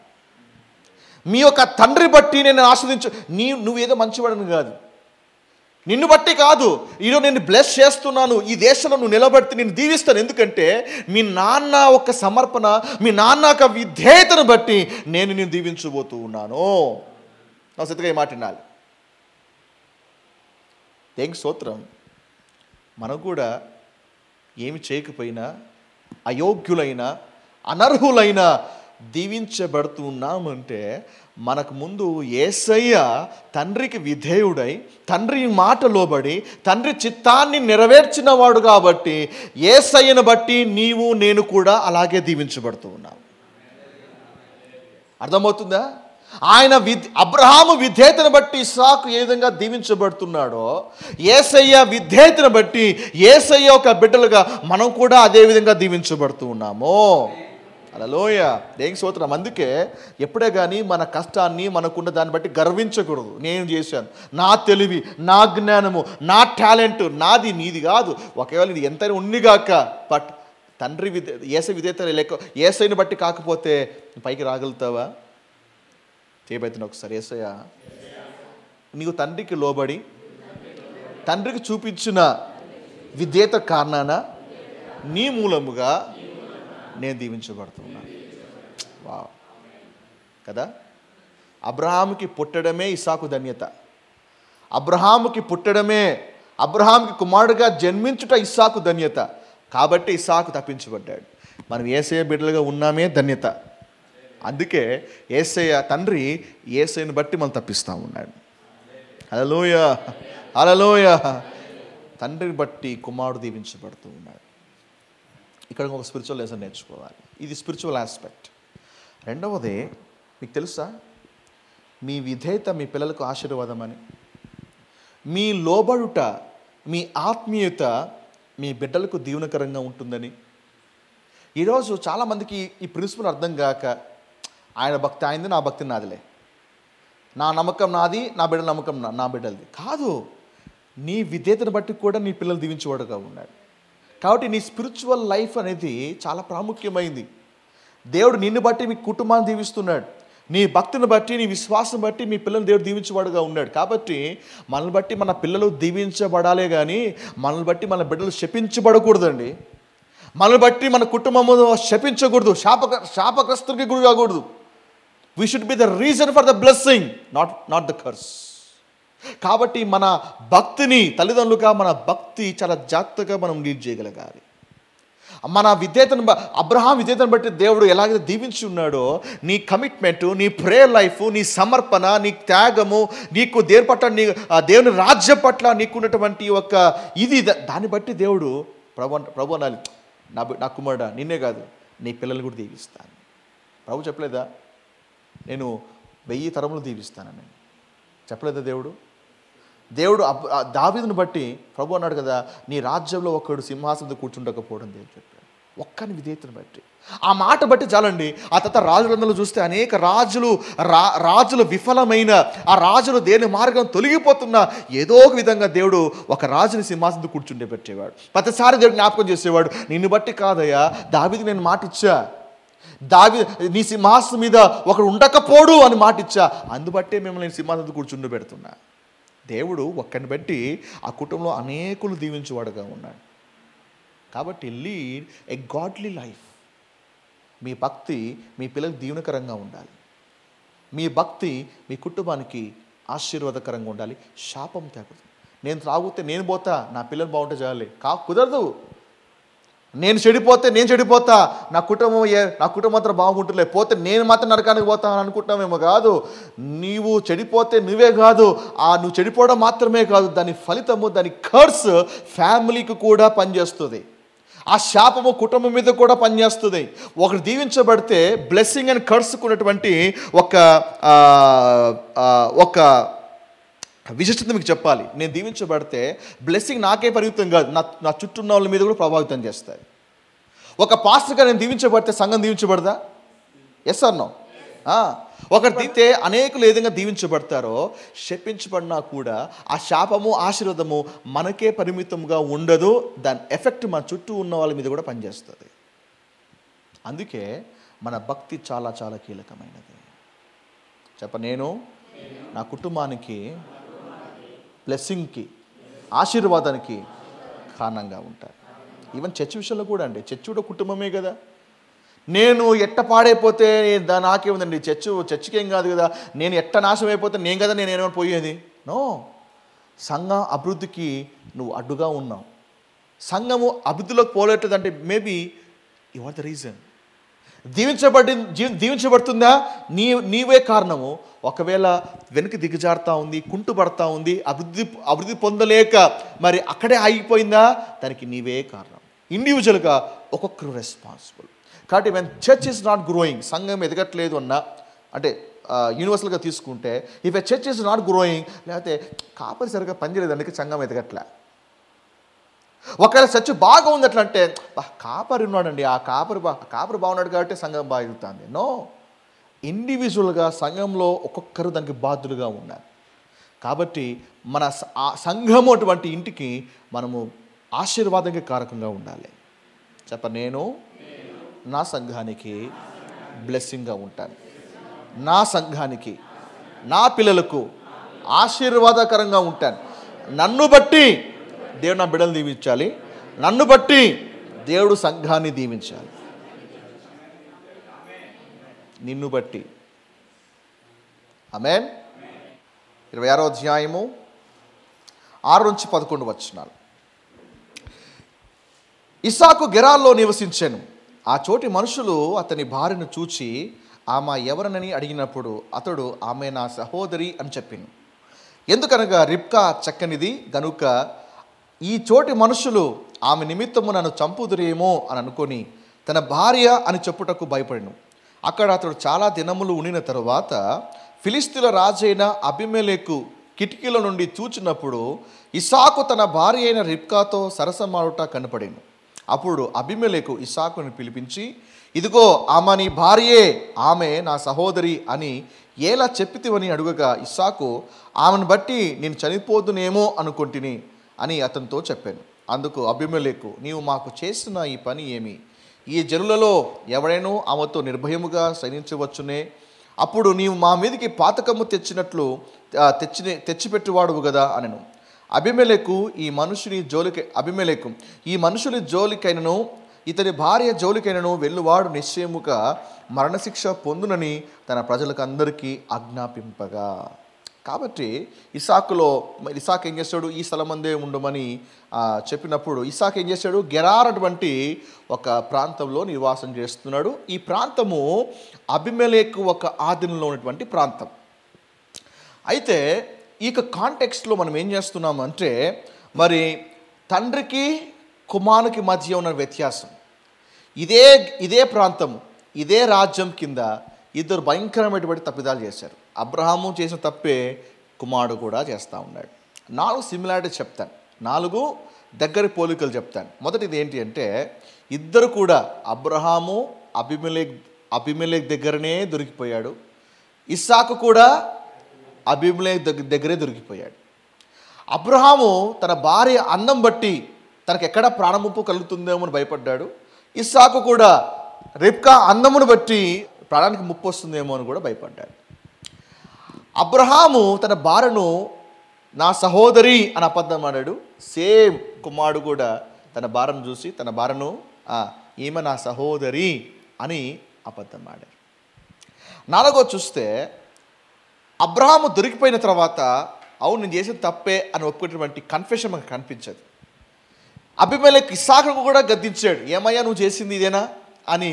ఇస్సాకును కూడా గద్దించినప్పుడు ఇస్సాకు ఒక కన్ఫెషన్ కూడా అక్కడ రాయబడలేదు. These are the 4 similarities. అంటే ఒక మాట చెప్పాలి అంటే అబ్రహాము ఎక్కడ ఫెయిల్ అయ్యాడో ఇస్సాకు అదే ఏరియాలో ఫెయిల్ అవుతున్నాడు. నా ఇక్కడ ఒక ఆత్మీయమైన పాఠం ఉంది. మన లైఫ్లో కొన్ని వీక్నెస్ని డీల్ చేయలేదు అంటే మన పిల్లలు దాన్ని కంటిన్యూ చేసే ప్రమాదం ఉంది.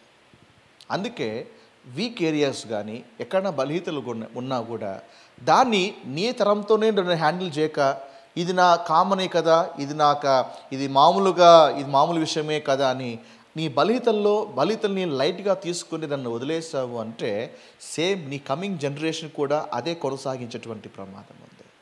అందుకే మన బలహీనతల్ని లైట్గా తీసుకోకూడదు. మన వీక్ ఏరియాస్ని లైట్గా తీసుకోకుండా దాంట్లో స్ట్రెంగ్త్ని అడగాలి. ఒకవేళ తండ్రి తాగడం మొదలు పెడితే మరి కుమారుడు చెప్పకపోయినా వాడు కూడా త్రాగడం మొదలు పెడతాడు. తండ్రి ఏ తప్పు చేస్తున్నాడో కుమారుడు కూడా అదే అడుగు జాడల్లో నడిచేటువంటి ప్రమాదం ఉంది. చాలా జాగ్రత్తగా ఉండాలి. హల్లెలూయా. నా సొంతగా మాట్లాడాలి. ఒక రోజున తాగుబోతు తండ్రి ఉన్నాడు.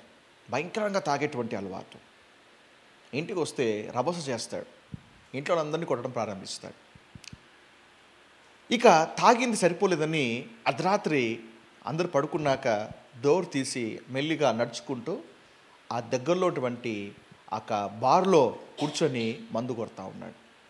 మందు కొడుతూ ఉండగా ఎవరో భుజము తట్టట్టు అనిపించింది. వెనక్కి తిరిగి చూస్తే తన సొంత కుమారుడే, 7-8 సంవత్సరాల వయసుటువంటి కుమారుడు పక్కన నిలబడ్డాడు. తండ్రి షాక్ అయ్యాడు. ఎలా వచ్చావు నువ్వు అంటే, ఏం లేదు డాడీ, నువ్వు నడుచుకుంటూ వచ్చావు కదా, వర్షం పడతా ఉంది, ఈ వర్షంలో నువ్వు అడుగులు వేసుకుంటూ వెళ్ళినప్పుడు నీ పాదముద్దలు కనిపించాయి. నేను ఆ కాలి పాదముద్దలన్నీ కూడా, ఫుట్ ప్రింట్స్ అన్నీ కూడా నేను ఫాలో అవుతూ చివరికి ఇక్కడికి వచ్చేసాను అన్నప్పుడు తండ్రి ఒక మాట అన్నాడు. కళ్ళ నీళ్ళు పెట్టుకున్నాడు.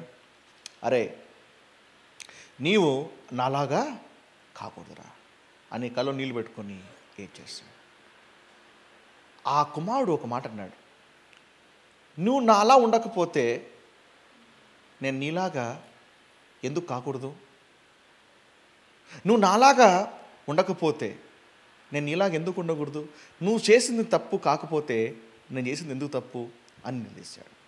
తండ్రి గగ్గోలు పెట్టుకొని అంటే గట్టిగా ఏడ్చేశాడు. ఒక మాట మీకు చెప్పనా, ద వీక్నెస్ ఏమైతే మన లైఫ్లో ఉందో తెలియకోకుండానే జనరేషన్, మన డౌన్ ద జనరేషన్ కూడా అది పాకిపోతుంది. ఆ ఇన్స్టింక్ట్స్ కావచ్చు, లేకపోతే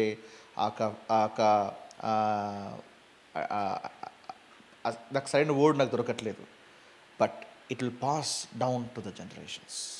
డాక్టర్ వద్దకు వెళ్ళి నీకు షుగర్ ఉంది అని నీకు తేలితే ఫస్ట్ వాళ్ళు అడిగేటువంటి ప్రశ్న, మీ ఇంట్లో మీ నాన్నకు షుగర్ ఉందా, మీ అమ్మకు షుగర్ ఉందా అని అడుగుతారు. ఎందుకంటే అది డౌన్ ద జనరేషన్కి వెళ్ళిపోతుంది. ఎలాగైతే బాహ్యమైనటువంటి ఒక వ్యాధి పేరెంట్స్ నుంచి పిల్లలకు సంక్రమిస్తుందో, ద సేమ్ వే ఇలాంటి నేచర్ కూడా పిల్లలకి సంక్రమించేటువంటి ఒక అవకాశం ఉంది. హల్లెలూయా. అందుకే ఎన్నటికి మన వీక్నెస్ మన పిల్లలకి పాకకుండా జాగ్రత్త పడాలి. ముఖ్యంగా వివాహం అయిన తర్వాత if they are planning for children, పిల్లల విషయమై వాళ్ళు ప్లాన్ చేస్తున్నప్పుడు దానికంటే ముందు ఆలోచించాలి. ఏమంటే ఇద్దరు హస్బెండ్ అండ్ వైఫ్ ఇద్దరు కూడా వర్కౌట్ చేసి ఏం చేయాలి తెలుసా, వాళ్ళు ఇంకా ఏమైనా ఏరియాస్ ఏమైనా ఉంటే దాన్ని ఓవర్కమ్ కాగలరు. ఎందుకంటే before the seed is planted, ఆ విత్తనము నాటబడకుండా, ఆ బీజం అనేది నాటబడక ముందే వాళ్ళు తాము శుద్ధి చేసుకొని వాళ్ళు కడగబడితే అప్పుడు ఆ ట్రాన్స్ఫర్మేషన్ అనేది జరగకపోవచ్చు. హల్లెలూయా. అండ్ మనల్ని బట్టి మన పిల్లలు పాడైపోకూడదు. హల్లెలూయా, హల్లెలూయా. బైబిల్లో తండ్రులు చేసినటువంటి ఒక అడుగుజాడలు, అంటే తండ్రి అడుగుజాడలో వెళ్ళి పాడైపోయేటువంటి కుమారులు చాలామంది ఉన్నారు బైబిల్లో. అలాని అందరూ అలా లేరు. తండ్రులు దుర్మార్గులైతే పిల్లలు వాడబడిన వాళ్ళు కూడా చాలామంది ఉన్నారు. బైబిల్లో మీకు ఒక ఇద్దరు మీకు పరిచయం చేస్తారు. అహజు విన్నారు ఎప్పుడన్నా? అహజు 2 Chronicles 2వ దినవృత్తాంత గ్రంథం మీరు చదివితే అక్కడ మీకు ఈ విషయాలన్నీ కూడా అర్థమవుతాయి. 2 Chronicles 28th chapter 28వ అధ్యాయాన్ని, అలాగే 32వ అధ్యాయాన్ని, ఈ 2 అధ్యాయాలు ఇంటికి చదవండి. ఒక రాజు కనపడతాడు, అతని పేరు అహజు. చెప్పండి ఎవరు? గట్టి చెప్పాలి.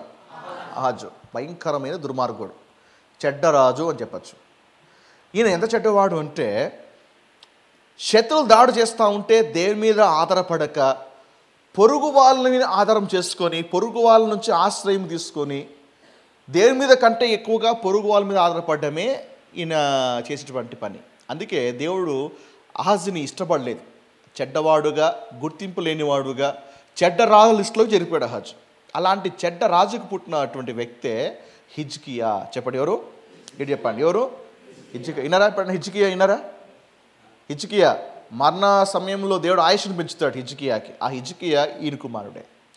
అయితే అలాంటి దుష్టరాజు పుట్టినటువంటి హిజ్కియా ఆయన కూడా రాజ్యంలోకి వచ్చినాక ఆయన మీదకి వేరే చేతులు దండయాత్ర చేసినప్పుడు తండ్రి వలె పొరుగువారినో లేకపోతే మనుషులను ఆధారం చేసుకోకుండా దేవుని దగ్గరికి వెళ్ళి దేవుని ఆధారపడ్డాడు. హిజ్కియా దేశంలోకి వెళ్ళి బోర్లబడి ప్రార్థన చేశాడు, సాగిలబడి ప్రార్థన చేశాడు. హీ సాట్ ద లార్డ్, దేవుణ్ణి వెతకడం ప్రారంభించాడు. అందుకే హిజ్కియా మంచి రాజుల లిస్టులోకి చేరిపోయాడు. తండ్రి దుర్మార్గుడైతే మరి కుమారుడు మంచి రాజుగా ఉన్నాడు. సో కాబట్టి ఒకవేళ మన పూర్వీకులు మన పేరెంట్స్ అలా ఉన్నారన్నంత మాత్రాన బిడ్డలు కూడా అలాగ ఉంటారు అనడానికి గ్యారంటీ లేదు. ఉండొచ్చు, ఉండకపోవచ్చు. But if you are prayerful, నీవు యోచించి జ్ఞానం కలిగి నీ తరం ఒకవేళ పేరెంట్స్ అలా ఉన్నప్పటికీ కూడా నీవు దీనివైపు తిరగగలిగితే దేవుడు నీ నుంచి ఒక కొత్త అధ్యాయాన్ని ప్రారంభిస్తాడు. హల్లెలూయా. హిజ్కియాను దేవుడు ఎలాగైతే టర్న్ చేశాడు, మరి హిజ్కియా మీద తండ్రి యొక్క ముద్ర పడలేదు. నువ్వు దేని వైపు తిరిగావా, దేవుడు నీ నుంచి ఒక కొత్త అధ్యాయాన్ని ప్రారంభిస్తాడు. ఒకవేళ నువ్వు దేని వైపు తిరగలేదా, మీ యొక్క పితరుల్ని ఏమైతే ఉన్నారో నీవు కూడా అదే ఫాలో అవుతావు. నీ తర్వాత పిల్లలు కూడా అదే అనుసరించేటువంటి ప్రమాదం ఉంది. అబ్రహాం అబద్ధమాడాడు, కొడుకు అబద్ధమాడాడు. అబ్రహాము మరి ప్రాణానికి భయపడ్డాడు, కొడుకు అదే ప్రాణానికి భయపడ్డాడు. అబీమెలెకు తిడతా ఉంటే అబ్రహాము కనీసము అవును చేసిన తప్పేని ఒప్పుకోకుండా ఎలాంటి కన్ఫెషన్ లేకుండా నిలబడ్డాడు, కొడుకు అలాగే నిలబడ్డాడు. సేమ్ మిస్టేక్స్ ఐజాక్లో కూడా కనపడుతుంది. As father as son, is a son. స్పిరిచువల్గా తీసుకుందామా, నా ప్రాంతం కూడా అలాంటిదే. దేవా, చర్చ్ గ్రోత్ కాపల మీద నిలబడి ఉంది. సంఘపు అభివృద్ధి అఫ్కోర్స్ ఇందాక నేను చెప్పినట్టుగా ఇండివిజువల్కి ఒక్కరు రెస్పాన్సిబుల్ అయినప్పటికీ కూడా నేను వర్డ్లోని సరిగ్గా లేకపోతే నా సంఘం కూడా వాక్యలో సరిగ్గా ఉండదు. ఆత్మీయంగా అందుకే ఎందుకు మిమ్మల్ని అంతగా నేను పోషిస్తున్నాను, ఎందుకు వాక్యంలో అంత లోతుగా తీసుకెళ్తాను కారణం ఏమంటే నాకున్నది నన్ను బట్టి మీరు దీవించబడాలి. దట్స్ వై పౌలు వలె నాకు ప్రార్థన ఏంటంటే పడిపోకుండా నేను నిలబడాలి. తాను నిలచుచున్నాను అని తలంచువాడు పడిపోకుండా జాగ్రత్త పడాలి. ఎందుకంటే ఒక పతనము అనేక పతనాలకి దారితీస్తుంది. దట్స్ వై ప్రతి మ్యాన్ ఆఫ్ గాడ్ కూడా ఇంటిగ్రిటీ, క్యారెక్టర్ని కలిగి ఉండడం చాలా ప్రాముఖ్యం. సంఘం నడిపించడానికి ప్రసంగం కాదు కావాల్సింది, సంఘం నడిపించాలి అంటే తలాంతులు కాదు కావాల్సింది, సంఘం నడిపించాలి అంటే ఫైనాన్స్ కాదు, ఇవన్నీ ముఖ్యమే. దానికంటే ఎక్కువగా సంఘాన్ని నడిపించడానికి ఒక నాయకుడికి ఏం కావాలంటే క్యారెక్టర్ కావాలి. ఎందుకంటే అది లేకపోతే పిల్లలు కూడా పాడైపోయే అవకాశం ఉంది. అబ్రహాముకు ధనం ఉంది, ఐశ్వర్యం ఉంది, పలుకుబడి ఉంది, అన్నీ ఉన్నాయి. దాంతోపాటు కొన్ని వీక్ ఏరియాస్ కూడా ఉన్నాయి. మరి అబ్రహాం వలె ఇస్సాకు కూడా ధనవంతుడైనప్పటికీ అబ్రహాం వీక్ ఏరియాస్ కూడా ఐజాక్కి ట్రాన్స్ఫర్ అయిపోయినాయి. That is why we should be very careful. Amen. దేవుడు ఈ రోజున ఇంకా మీద మిమ్మల్ని ఏమైనా ఏరియాస్లో హెచ్చరిస్తున్నాడు అంటే దాన్ని ఓవర్కమ్ కాకపోతే పిల్లలు కూడా అదే నడిచినప్పుడు, అదే ఫాలో అయినప్పుడు, అది మీరు చూచినప్పుడు వాళ్ళని తిట్టి వాళ్ళని ఖండించే హక్కు మీకు లేదు. మీరు చేసి మీ పిల్లలు చేయవద్దు అని చెప్పే హక్కు మీకు లేదు. మీరు వాళ్ళకి రోల్ మోడల్గా ఉండాలంటే దాన్ని జయించగలగాలి. మీరు రోల్ మోడల్గా లేకోకుండా ఇలా ఎందుకు చేసేవరా, ఇలా ఎందుకు పాడైపోయారా వాడిని నిలదీసే హక్కు నువ్వు జీవితకాలం కోల్పోతావు. కాబట్టి you should be very careful. Amen. Right. So అబ్రహాంని ఇస్సాకుని ఇద్దరిని కూడా నిలదీసింది ఎవరు? ఏ రాజు? అబీమెలెకు. అదేంటండి, అబీమెలెకుకి అబ్రహాం భార్య కావాలి, అబీమెలెకుకి కొడుకు భార్య కావాలా? అంటే మరి ఇద్దరు అబీమెలెకులు ఏమైనా ఉన్నారా?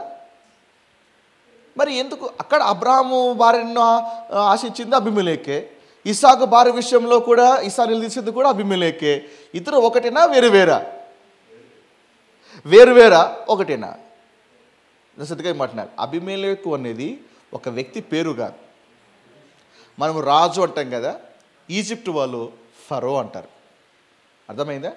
ఈ దేశస్తుల వాళ్ళంతా కూడా ఏం చేస్తారంటే వాళ్ళని అబీమెలెక్ అంటారు. మెలెక్ అంటే రాజు అని అర్థం. అర్థమైందా? మెలెక్ అనేటువంటి మాట హిబ్రూలో రాజు అని అర్థం. సో కాబట్టి అబీమెలెక్ అనేది ఒక పేరు కాదు, ఒక పదవి పేరు. ఫరో అనేది ఒక వ్యక్తి పేరు కాదు, ఆ స్థానము ఒక పదవి పేరు. రాజు అనేది ఏ విధంగా అయితే ఒక వ్యక్తి పేరు కాకుండా ఆ స్థానానికి అట్లా పిలువబడుతుందో ద సేమ్ వే అబీమెలెక్ అనేది కూడా ఒక వ్యక్తి పేరు కాదు. కాబట్టి అతను వేరు, ఇతను వేరు. ఆమేన్. రైట్.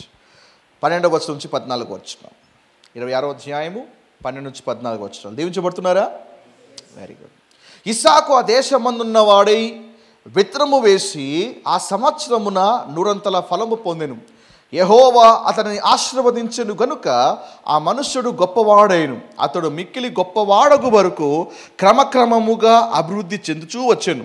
అతనికి గొర్రెల ఆస్తియు గొడ్ల ఆస్తియు దాసులు గొప్ప సమూహము కలిగినందున ఫిలిష్తీయులు అతని యందు అసూయపడిరి. సో కరులో దేవుడు ఉండమన్నాడు, అదే దేశంలో నిలబడమని చెప్పాడు. ఇస్సాకు దేవుని మాటకు విధేయుడై కరువులోనే నిలబడ్డాడు. వినడమే కాదండి, విధేయత కూడా ముఖ్యమే. ఈరోజు చాలామంది వింటారు, వినడం చాలా ఈజీ, కానీ విన్నది విధేయత చూపడం చాలా కష్టమైంది. కాబట్టి చర్చకు వచ్చినప్పుడు విన్నమే కాదు, విన్నది విధేయత చూపినప్పుడే ఆశీర్వాదము అనేది మనం చూస్తాం. వినటంతోనే మనకి బ్లెస్సింగ్స్ రావు, నీ వినుటకు విధేయత జోడించాలి. అప్పుడే లైఫ్లో కొన్ని సూపర్ న్యాచురల్ బ్లెస్సింగ్స్ అనేవి మా లైఫ్లో చూడగలుగుతాము. పలుకు చెప్పండి, వినడంతో సరిపోదు, వినటానికి విధేయతను జోడించాలి. అప్పుడే దేవుని ఆశీర్వాదము మన జీవితంలో చూస్తాము. ఆమేన్. సరే, దేవుడు చెప్పినట్టుగా ఇస్సాకు అదే దేశంలో ఉన్నాడు. ఉండి ఏం చేసినట్టు, ఆ దేశం ఉన్నవాడే విత్తనము వేసి, చెప్పండి, విత్తనం వేసి, అంటే కరువులో ఇస్సాకు విత్తనము వేసాడనమాట. కరువులో ఇస్సాకు విత్తనం వేసాడు. దీని గురించి నేను ఇంకొక యాంగిల్లో విత్తుటా కోయేటటువంటి యాంగిల్ చెప్పాను. ఇప్పుడు కొత్త కోణంలో చూద్దాం. దేవుడు తన బిడ్డలు కరువులో కూడా విత్తనం వేయాలి అని తిరగొడుతున్నాడు. ఇంతకీ ఏ విత్తనం వేయాలి? మత్తయి సువార్త మీరు 13వ అధ్యాయం మీరు చూస్తే యేసు ప్రభువారు విత్తువాని ఉపమానం గురించి చెప్తున్నాడు. ఆ విత్తువాని ఉపమానంలో మాట్లాడుతూ ఆ విత్తనం ఏమనగా దేవుని వాక్యమే అని యేసయ్య జవాబిచ్చాడు. కానీ విత్తనం ఏంటి? ఇటు చెప్పాలి, విత్తనం ఏంటి? వాక్యం. విత్తనం అంటే ఏంటి? వాక్యం. అంటే ఒకవేళ నువ్వు కూడా కరువులో ఉన్నావా, ఆర్థిక కరువు కావచ్చు, ఆరోగ్యం అనే కరువు కావచ్చు, లేకపోతే ఏదైనా నీ లైఫ్లో కరువు ఉందంటే కరువులో అటు ఇటు పరిగెత్తడం కాదు, ఆ కరువు తొలగించబడాలంటే ఆ కరువులో దేవుని వాక్యం అనే విత్తనమును నాటాలి. You need to apply the word of God. ఈరోజు కరువు రాగానే బెంబెలెత్తిపోయేసి కంగారు పడిపోయేసి అటు ఇటు పరిగెడుతుంటారు. కానీ ఈ సిచ్యువేషన్లో, ఈ ఫైనాన్షియల్ క్రైసిస్లో నేను వాక్యం అనేటువంటి విత్తనం విత్తాలి, వాక్యం అనే విత్తనాన్ని పలకాలి అని చాలామందికి ఆలోచన ఉండదు. అందుకే వాక్యం అనే విత్తనం వేయకపోవడం వల్లనే కరువులోనే ఉన్నారు, కరువులోనే నశించిపోతున్నారు. అందరూ కరువు వస్తే పరిగెత్తిపోయారు, కానీ ఇస్సాకు మాత్రం ఆ కరువులో వర్డ్ని అప్లై చేస్తున్నాడు, ఆ కరువులో వాక్యాన్ని అప్లై చేస్తున్నాడు. నీ లైఫ్లో కరువు పోవాలంటే వాక్యం అనే విత్తనాన్ని నాటడము నేర్చుకోగలగాలి. Hallelujah. You must learn to sow the seed called word of God. ఆరోగ్యం అంటే అనారోగ్యంలో ఉన్నావా, అనారోగ్యము పోవాలి అంటే, నీకు ఆరోగ్యము కాగలగాలి అంటే ఏం చేయాలి? ఆ హీలింగ్ స్క్రిప్చర్ తీసుకోవాలి. ఆ కరువు తొలగిపోయేంత వరకు ఆ స్క్రిప్చర్స్ని నువ్వు కన్ఫెస్ చేస్తూనే ఉండాలి, పలుకుతూనే ఉండాలి. ఈ వాక్య ప్రకారంగా నేను ఆరోగ్యం పొంది ఉన్నాను, ఈ వాక్య ప్రకారంగా నా ఎముకలకు పుష్టి ఉంది, ఈ వాక్య ప్రకారంగా నేను సత్తువ కలిగిన వాడుగా ఉన్నాను, ఈ వాక్య ప్రకారముగా నేను ఆరోగ్యము పొంది ఉన్నాను, ఈ వాక్య ప్రకారంగా రెక్కలను ఆరోగ్యం నాకు కలుగుతూ ఉంది, ఈ వాక్య ప్రకారంగా నేను పూర్ణ ఆయుష్కలవాడుగా జీవిస్తాను. ఇలా చెప్పడం ఏంటో తెలుసా?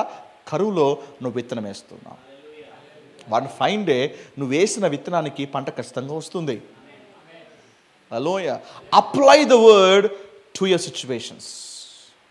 ఇది లేకోకుండా ఊరికే ఏడ్చుకుంటా, మందరాల చుట్టూ తిరుక్కుంటా, ఊరికే ఆడి పరిగెత్తుకుంటా, సార్ ప్రార్థన చేయండి సార్ అంటే ఇట్ డజంట్ వర్క్ అవుట్. నీ కరువులో నువ్వే విత్తనం వేయాలి. ఇస్సాకు కరువులో అబీమెలెకు వచ్చి విత్తనం వేయలేదు, ఇస్సాకు కరువులో పొరుగోడు వచ్చి విత్తనం వేయలేదు. నీ కరువులో నీవే విత్తనం వేయడం నేర్చుకోగలగాలి. నీ సిచ్యువేషన్కి ఏమేమి కావాలో వాక్యము ఒకవేళ తెలియకపోతే ఎవరైనా సహాయం తీసుకొని, సార్ నాకు ఈ సిచ్యువేషన్ నేను ఎదుర్కొంటున్నాను, ఇలాంటి కరువు నా లైఫ్లో ఉంది, ఈ కరువు పోవాలంటే ఎలాంటి స్క్రిప్చర్ని కన్ఫెస్ చేయాలి, ఆ రైట్ అప్రోప్రియేట్ స్క్రిప్చర్ని నువ్వు కన్ఫెస్ చేస్తూ ఉన్నప్పుడు తప్పకుండా నీ లైఫ్లో కరువు తొలగించబడుతుంది. హల్లెలూయా. చెప్పండి, విత్తనం లేకుండా కరువు తొలగించబడదు. కరువులో దీవించబడాలి అంటే వాక్యం అనే విత్తనము కావాలి. ఆమేన్. హల్లెలూయా. నౌ ఇస్సాకు విత్తనం వేసాక ఎంతగా దీవించబడ్డాడు? చెప్పండి, 100 అంతలు. చెప్పండి, 100 అంతలు. ఎంత? 100 అంతలు. ఎస్, అంతగా మాట్లాడాలి. యేసు ప్రభువారు విత్వాన్ ఉపమానం గురించి మాట్లాడుతూ ఇదే మాట మాట్లాడుతూ ఒక మాట అన్నాడు. విత్వాడు విత్తనం వేస్తూ వెళ్తున్నాడంట. అది 4 రకములైన పొలములో పడ్డాయి. మొదటిదేమో రాతి నేల, వేరు లేదు కాబట్టి ఎండిపోయింది.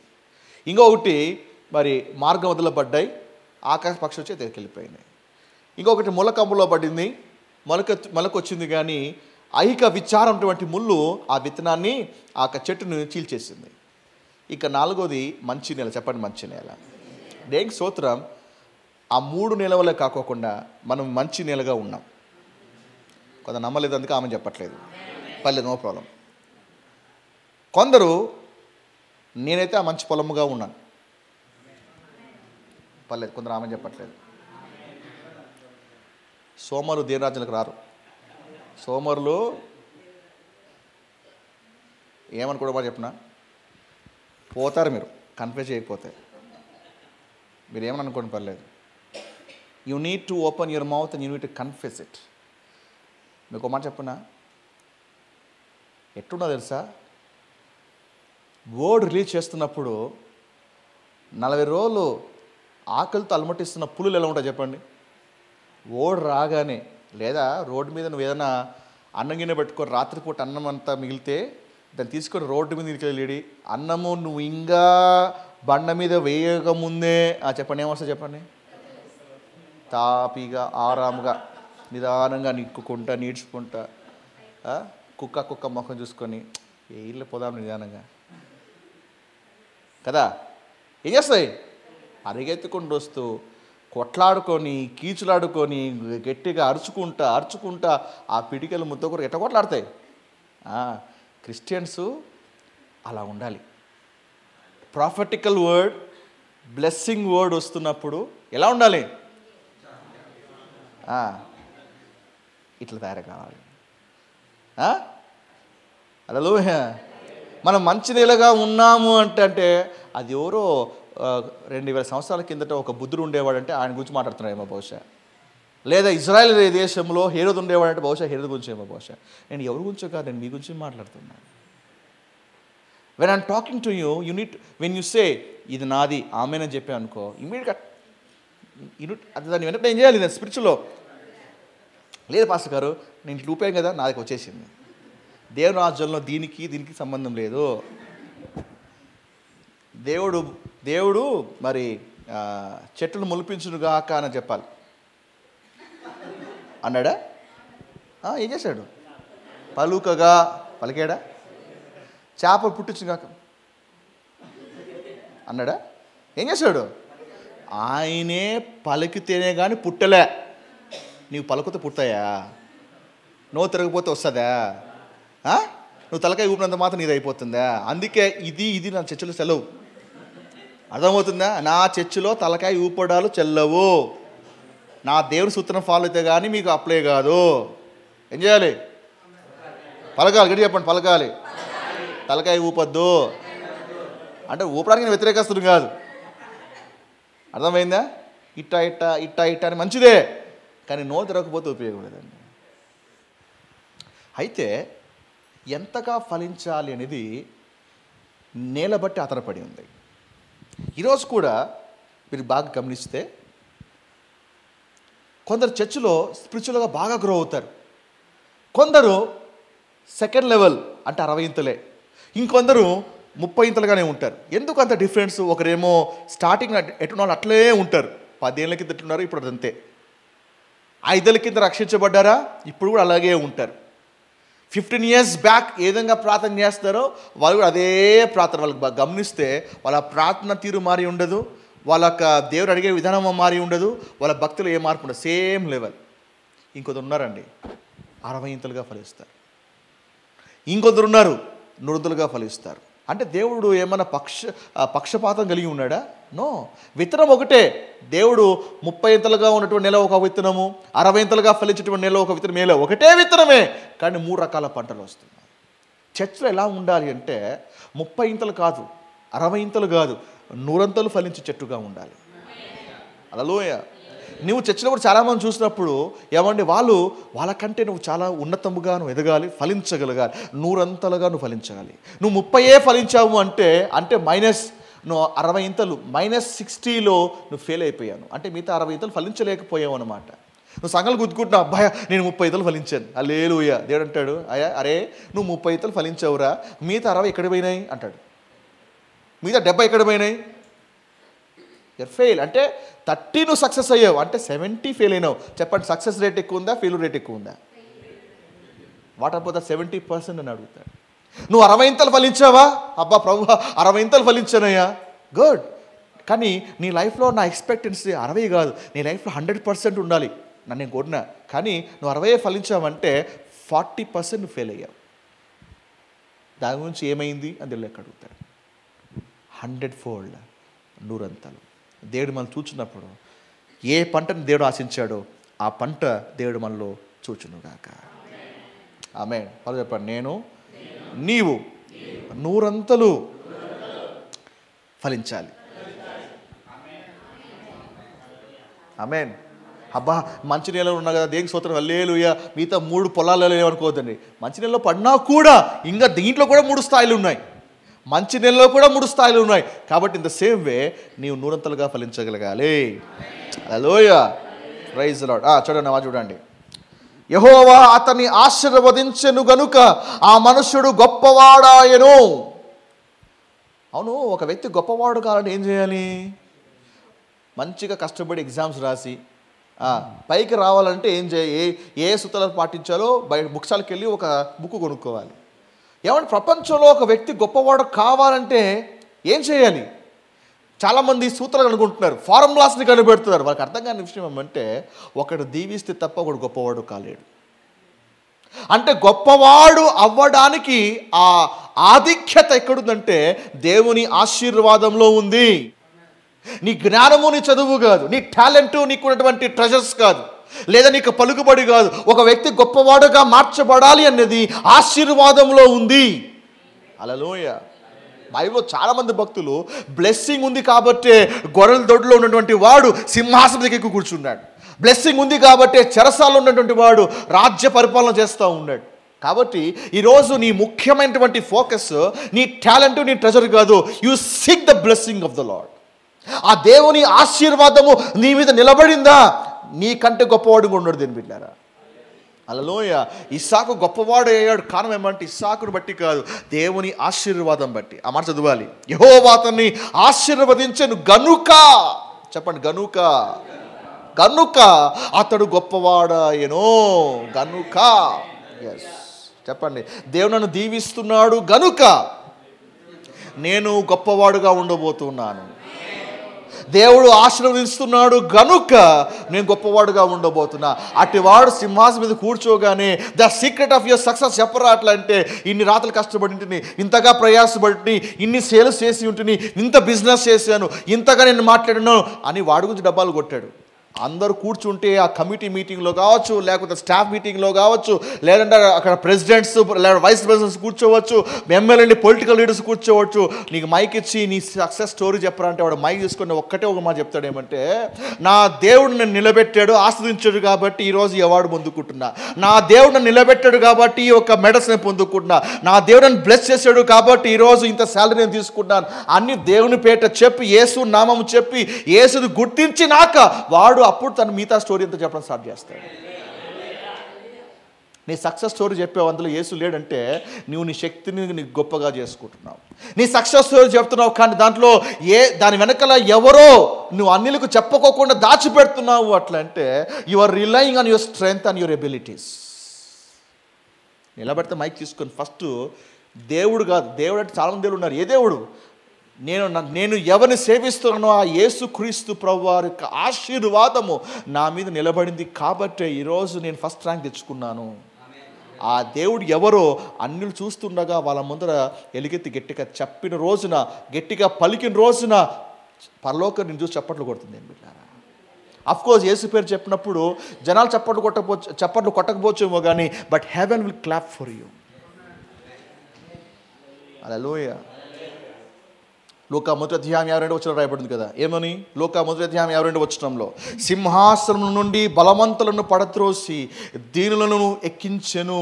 అంటే సింహాసనం నుండి బలవంతులను కింద త్రోసి ఆ సింహాసనం మీద దేవుడు దీనులను ఎక్కిస్తాడంట. వెన్ యు ఆర్ హంబుల్, నువ్వు తగ్గించుకునేవాడుగా ఉన్నట్లయితే దేవుడు నిన్ను పైకి లేవనెత్తి సింహాసనం మీద కూర్చుండబెట్టగలుగుతాడు. చాలామందికి అభిప్రాయం ఏమంటే సింహాసనం గొప్పలోకే అని కాదు. చాలామంది అభిప్రాయం అంటే సింహాసనం మీద ధనవంతులు కూర్చుంటారు కాదు. నీవు దీనుడిగా ఉంటే, తగ్గించుకొని ఉంటే, దేవుని అనుగ్రహము నీవి నిలబడితే దేవుడు నేను సింహాసనం మీద కూర్చుండబెడతాడు. మొదటి సమూయేలు 2:8. మొదటి సమూయేలు 2:8 చూసినట్లయితే ప్రభు దేని వాక్యం అంటుంది, దరిద్రులను అధికారులతో కూర్చుండబెట్టుటకును మహిమగల సింహాసనమును స్వతంత్రింపజేయుటకును వారిని మంటిలో నుండి ఎత్తువాడు ఆయనే. అంటే ఎత్తువాడు ఆయనే. ఆయన ఎత్తకపోతే నువ్వు పైకి రాలేవు. అర్థమవుతుందా? నువ్వు ఆయన ఎత్తకపోతే నువ్వు అధికారులతో కూర్చుండలేవు. నువ్వు ఆయనను ఎత్తకపోతే మహిమగల సింహాసనము నీవు స్వతంత్రించుకోలేవు. ఆయన ఎత్తువాడుగా ఉన్నాడు. ఆయనే లేమిగల వారిని పెంట కుప్ప మీద నుండి లేవనెత్తువాడు ఆయనే.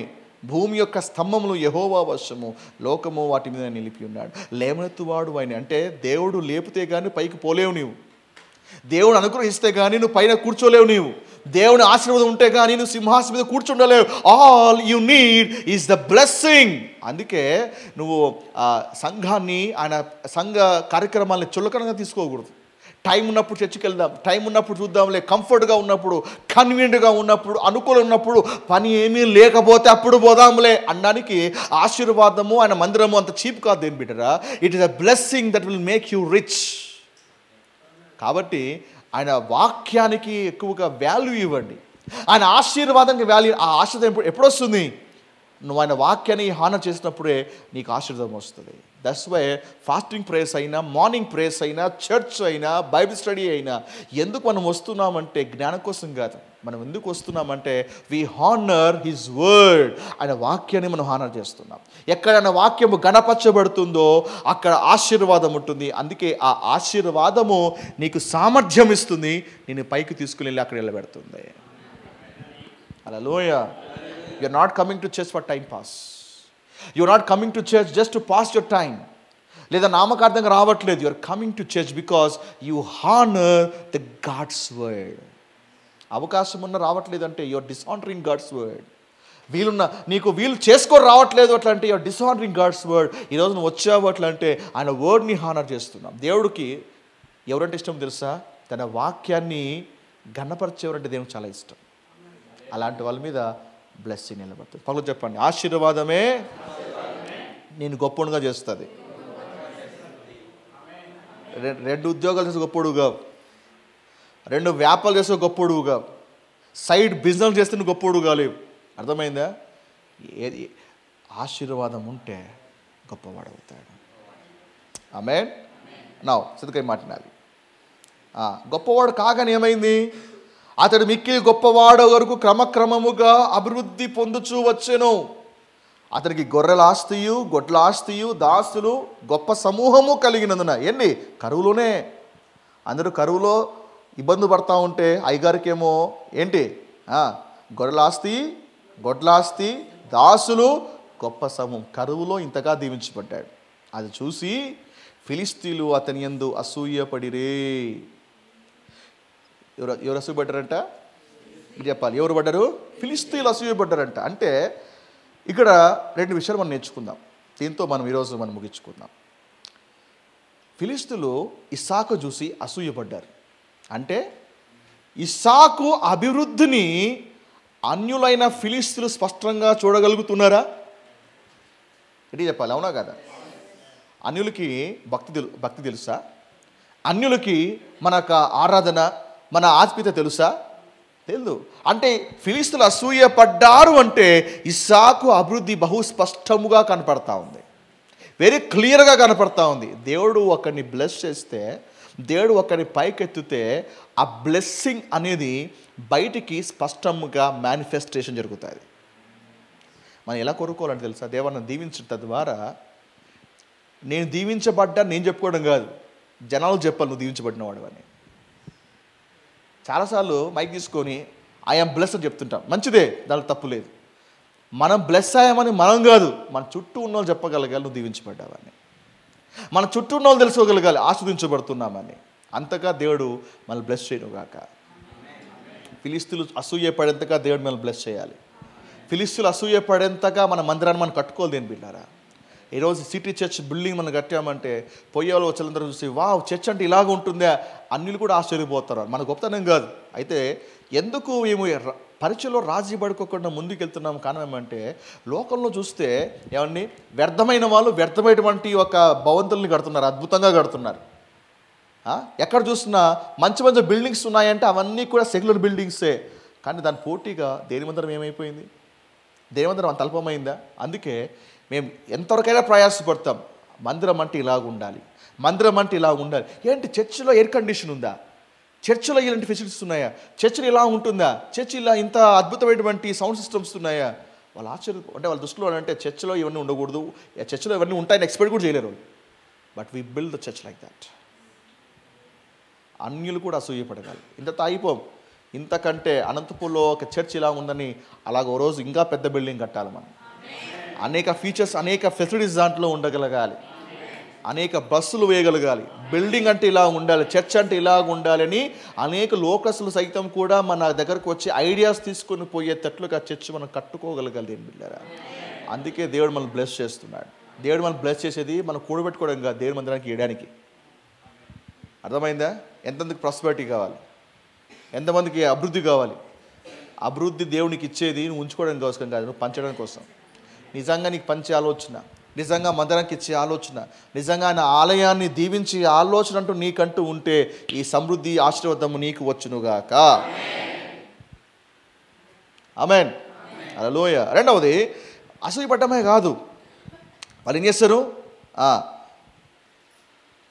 అతని యందు అసూయపడ్డారు. సో వాళ్ళకి విషయం తెలుసుకున్నారు. రెండవది అసూయపడ్డారు. ఎంతగా అసూయపడ్డారు అంటే పాపం అక్కడి నుంచి ఇస్సాకు కష్టాలు మొదలైనాయి. ఇస్సాకుకి కష్టాలు మొదలైనాయి. ఇంకా అక్కడి నుంచి చూడండి పాపము ప్లేస్ మారుకుంటూ పోతున్నాడు. అందరూ బాగానే ఉన్నాడు. అతడు అభివృద్ధి పొందేంత వరకు అతను ఎవరు మాట్లాడలే. ఎప్పుడైతే అభివృద్ధిలోకి నడుస్తున్నాడో దాడులు మొదలైనాయి. సతిగా మాట్లాడాలి. కొందరికి ప్రాస్పెరిటీ అంటే నచ్చదు, నువ్వు ఎదుగుతున్నావు అంటే నచ్చదు, సమృద్ధి గురించి మాట్లాడేవాళ్ళంటే నచ్చదు. కొందరికి ఎదుగుదల, ఫినాన్షియల్ బ్లెస్సింగ్, బ్రేక్ త్రూ గురించి మాట్లాడుతూ ఒక వ్యక్తి అందులో నడుస్తూ ఉంటే చాలా నచ్చదు. They always attack such kind of a preachers, they always mock such kind of a believe. అలాంటి బోధకుల్ని, అలాంటి బిలీవర్స్ని వాళ్ళు దాడి చేస్తూ వాళ్ళని ఫోకస్ చేస్తూ ఏమండి వాళ్ళ యొక్క రాజ్యాన్ని కూల్చాలని ట్రై చేస్తూ ఉంటారు. Because enemy doesn't walk you to walk in abundance, enemy doesn't like you to walk in prosperity.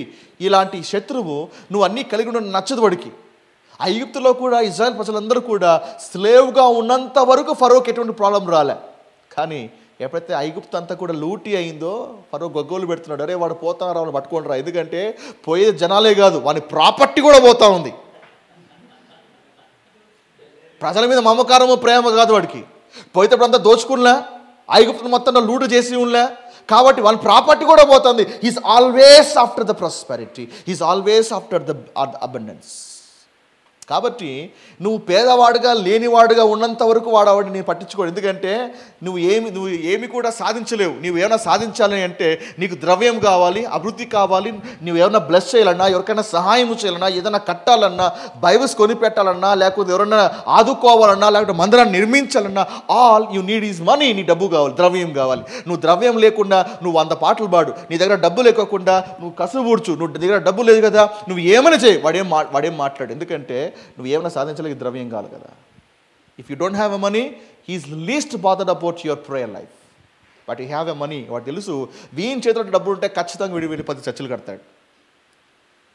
వీని దగ్గర డబ్బులు ఉంటే ఖచ్చితంగా వీడు ఇంకొక సేవకులను పోషిస్తాడు. వీని దగ్గర డబ్బులు ఉంటే ఖచ్చితంగా మంచి సౌసిస్టం కొని ఇంకా గట్టిగా వాక్యం చెప్తాడు.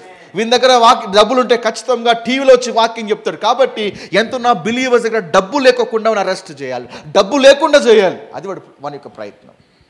ఫరో కూడా మోషేని పంపిస్తున్నప్పుడు లాస్ట్ కాంప్రమైజ్ అని తెలుసా, మీరు వెళ్ళండిరా, మీ పశువుల మందులు మాత్రం నా కాడ ఉండాల్సిందే. ఎందుకు తెలుసా? ప్రాపర్టీ లేకోకుండా అరణ్యంలోకి పోతాడు, ఏం సాధించలేడు కదా. ద సేమ్ వే ఈ ఫిలిస్తీన్లు కూడా అసూయపడుతున్నారనమాట. అక్కడ నుంచి మన ఇస్సాకి కష్టాలు మొదలైనాయి. క్రీస్తునందు సద్భక్తితో బ్రతుకను ఉద్దేశించు వారందరూ కూడా హింసింపబడతారని దేని వాక్యం రాయబడింది. ఎప్పుడైతే సద్భక్తితో దేనికోసం నిలబడతావో, రోషంగా నిలబడతావో, కరువులోంచి నువ్వు ఎప్పుడైతే వాళ్ళ కళ్ళ ముందు నువ్వు బయటకు వస్తూ ఉన్నావో, అక్కడ నుంచి people will start attacking you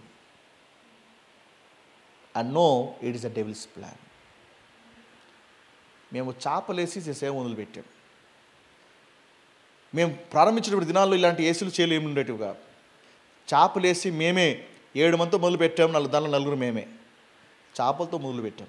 అక్కడి నుంచి మేము చాపేసి ఆరాధన చేసేటువంటి రోజు నుంచి వాళ్ళ కొందరు కళ్ళ ముందర మేము పెరుగుతూ ఉన్నాం, అభివృద్ధి పొందుతూ కూడా ఉంటాం. బట్ కొందరికి అది రుచించలేదు. దే టాక్, మీకేమండి ఫండ్స్ వస్తున్నాయండి, మీకు ఫారెన్ డబ్బులు వస్తాయండి, ఏదో పరిచయం వచ్చి ఏదో ఇచ్చిపోతారండి. మీకు మాట చెప్పాలి, మేము ఎవరి దగ్గర మా గుప్పిలు చాపి అడిగినటువంటి దినాలు లేవు, ఉండవు, రావు కూడా. నెవర్.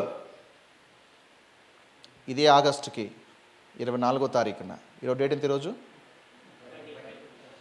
ఇదే ఆగస్టు 24వ తారీఖు 2008వ సంవత్సరమున నా ఉద్యోగానికి రాజీనామా చేసింది. 2008. ఇప్పుడు ఎన్ని సంవత్సరాలు అవుతుంది? ఆ రోజు తీసుకున్నటువంటి ప్రమాణము, ఎవరి దగ్గర చేర్చి అడిగి బిల్ బుక్కులు రైజ్ చేయకూడదు, ఎవరి దగ్గరికి వెళ్ళి ఏ రాజకీయ నాయకుడికి వెళ్ళకూడదు, ఎక్కడా వెళ్ళి ఏ పరిచర్య దగ్గర అడగకూడదు, రోషంగా సేవ చేయాలని డిసిషన్ తీసుకున్నాం. పరిచర్యను మొదలు నుంచి డిసిషన్ తీసుకున్నాం. నా ఉద్యోగం రాజీనామా చేసినప్పుడు అదే డిసిషన్. ఈరోజు ఇట్లా నిలబడుతున్నాం. And God is faithful. ఇలాంటి సంగతి పైకి లేపుతాడు. హల్లెలూయా. అండ్ మన వల్లే అభివృద్ధిలోకి రాలేకపోతున్న అనేకులకి అది అసూయ. మా కళ్ళ ముందు పెట్టినటువంటి వాళ్ళు మేము ఎందుకు లేము, వాళ్ళు ఎందుకు ఉన్నారు. And they always try to shoot arrows. కాచిన చెట్టుకే, ఇది చెప్పండి, కాచిన చెట్టుకే రాతి దెబ్బలు కదా. రాయలు పడుతున్నావంటే దేనికి స్తోత్రం, నీకు పనులు ఉన్నాయన్నమాట. మాటలు పడుతున్నాను దేనికి స్తోత్రం, నీలో ఏదో మ్యాటర్ ఉందన్నమాట. ఏమండి, మ్యాటర్ లేకపోతే మాటలు పడతావా? హల్లెలూయా. నీలో ఏదో మ్యాటర్ ఉంది, అందుకే నువ్వు మాటలు పడతా ఉన్నావు. దేనికి స్తోత్రం. ఏం చేయాలి? Praise the Lord. హల్లెలూయా. సైతాను ఎవరి మీద అంటే వాళ్ళ మీద టైం వేస్ట్ చేసుకోవడం. అర్థమైందా? He'll never waste his time. ఎవడు వానికి పెనుముప్పుగా ఉన్నాడో, ఎవడు వాడిని వణికిస్తాడో అలాంటి వాడి మీద ఫోకస్ చేస్తాడు. కాబట్టి వాడు ప్రజల్ని ఉపయోగించుకుంటాడు. ఇలాంటి వాళ్ళు అటాక్ చేస్తున్నప్పుడు ఏం చేయాలి? Know that it is a enemy's plan. Amen. అక్కడ నుంచి ఇస్సాకు కొంచెం ఇబ్బందులు పాలవుతున్నాడు. ఒక ప్లేస్ నుంచి ఒక ప్లేస్కి, ఇంకొక ప్లేస్ నుంచి ఇంకొక ప్లేస్కి వెళ్తూ వెళ్తూ వెళ్తూ చివరిగా దీవించబడ్డాడు. ఆమేన్. ఈరోజు నామ నేర్చుకుందాం. ఇలాంటి పోరాటాలు వచ్చినప్పుడు, ఇలాంటి అసూయలు, కక్షలు, ఇలాంటి మీ మీద నెగిటివ్నెస్ ఎవరైనా డెవలప్ చేసుకున్నప్పుడు అలాంటి వారి పట్ల మన రియాక్షన్ ఏ విధంగా ఉండాలి, లైఫ్లో ఇలాంటి ప్రాబ్లమ్స్ వచ్చినప్పుడు దాన్ని ఎలా హ్యాండిల్ చేయాలో మనం నెక్స్ట్ వీక్ నేర్చుకోబోతున్నాం. ఆమేన్. Are you blessed? దీవించబడ్డారా?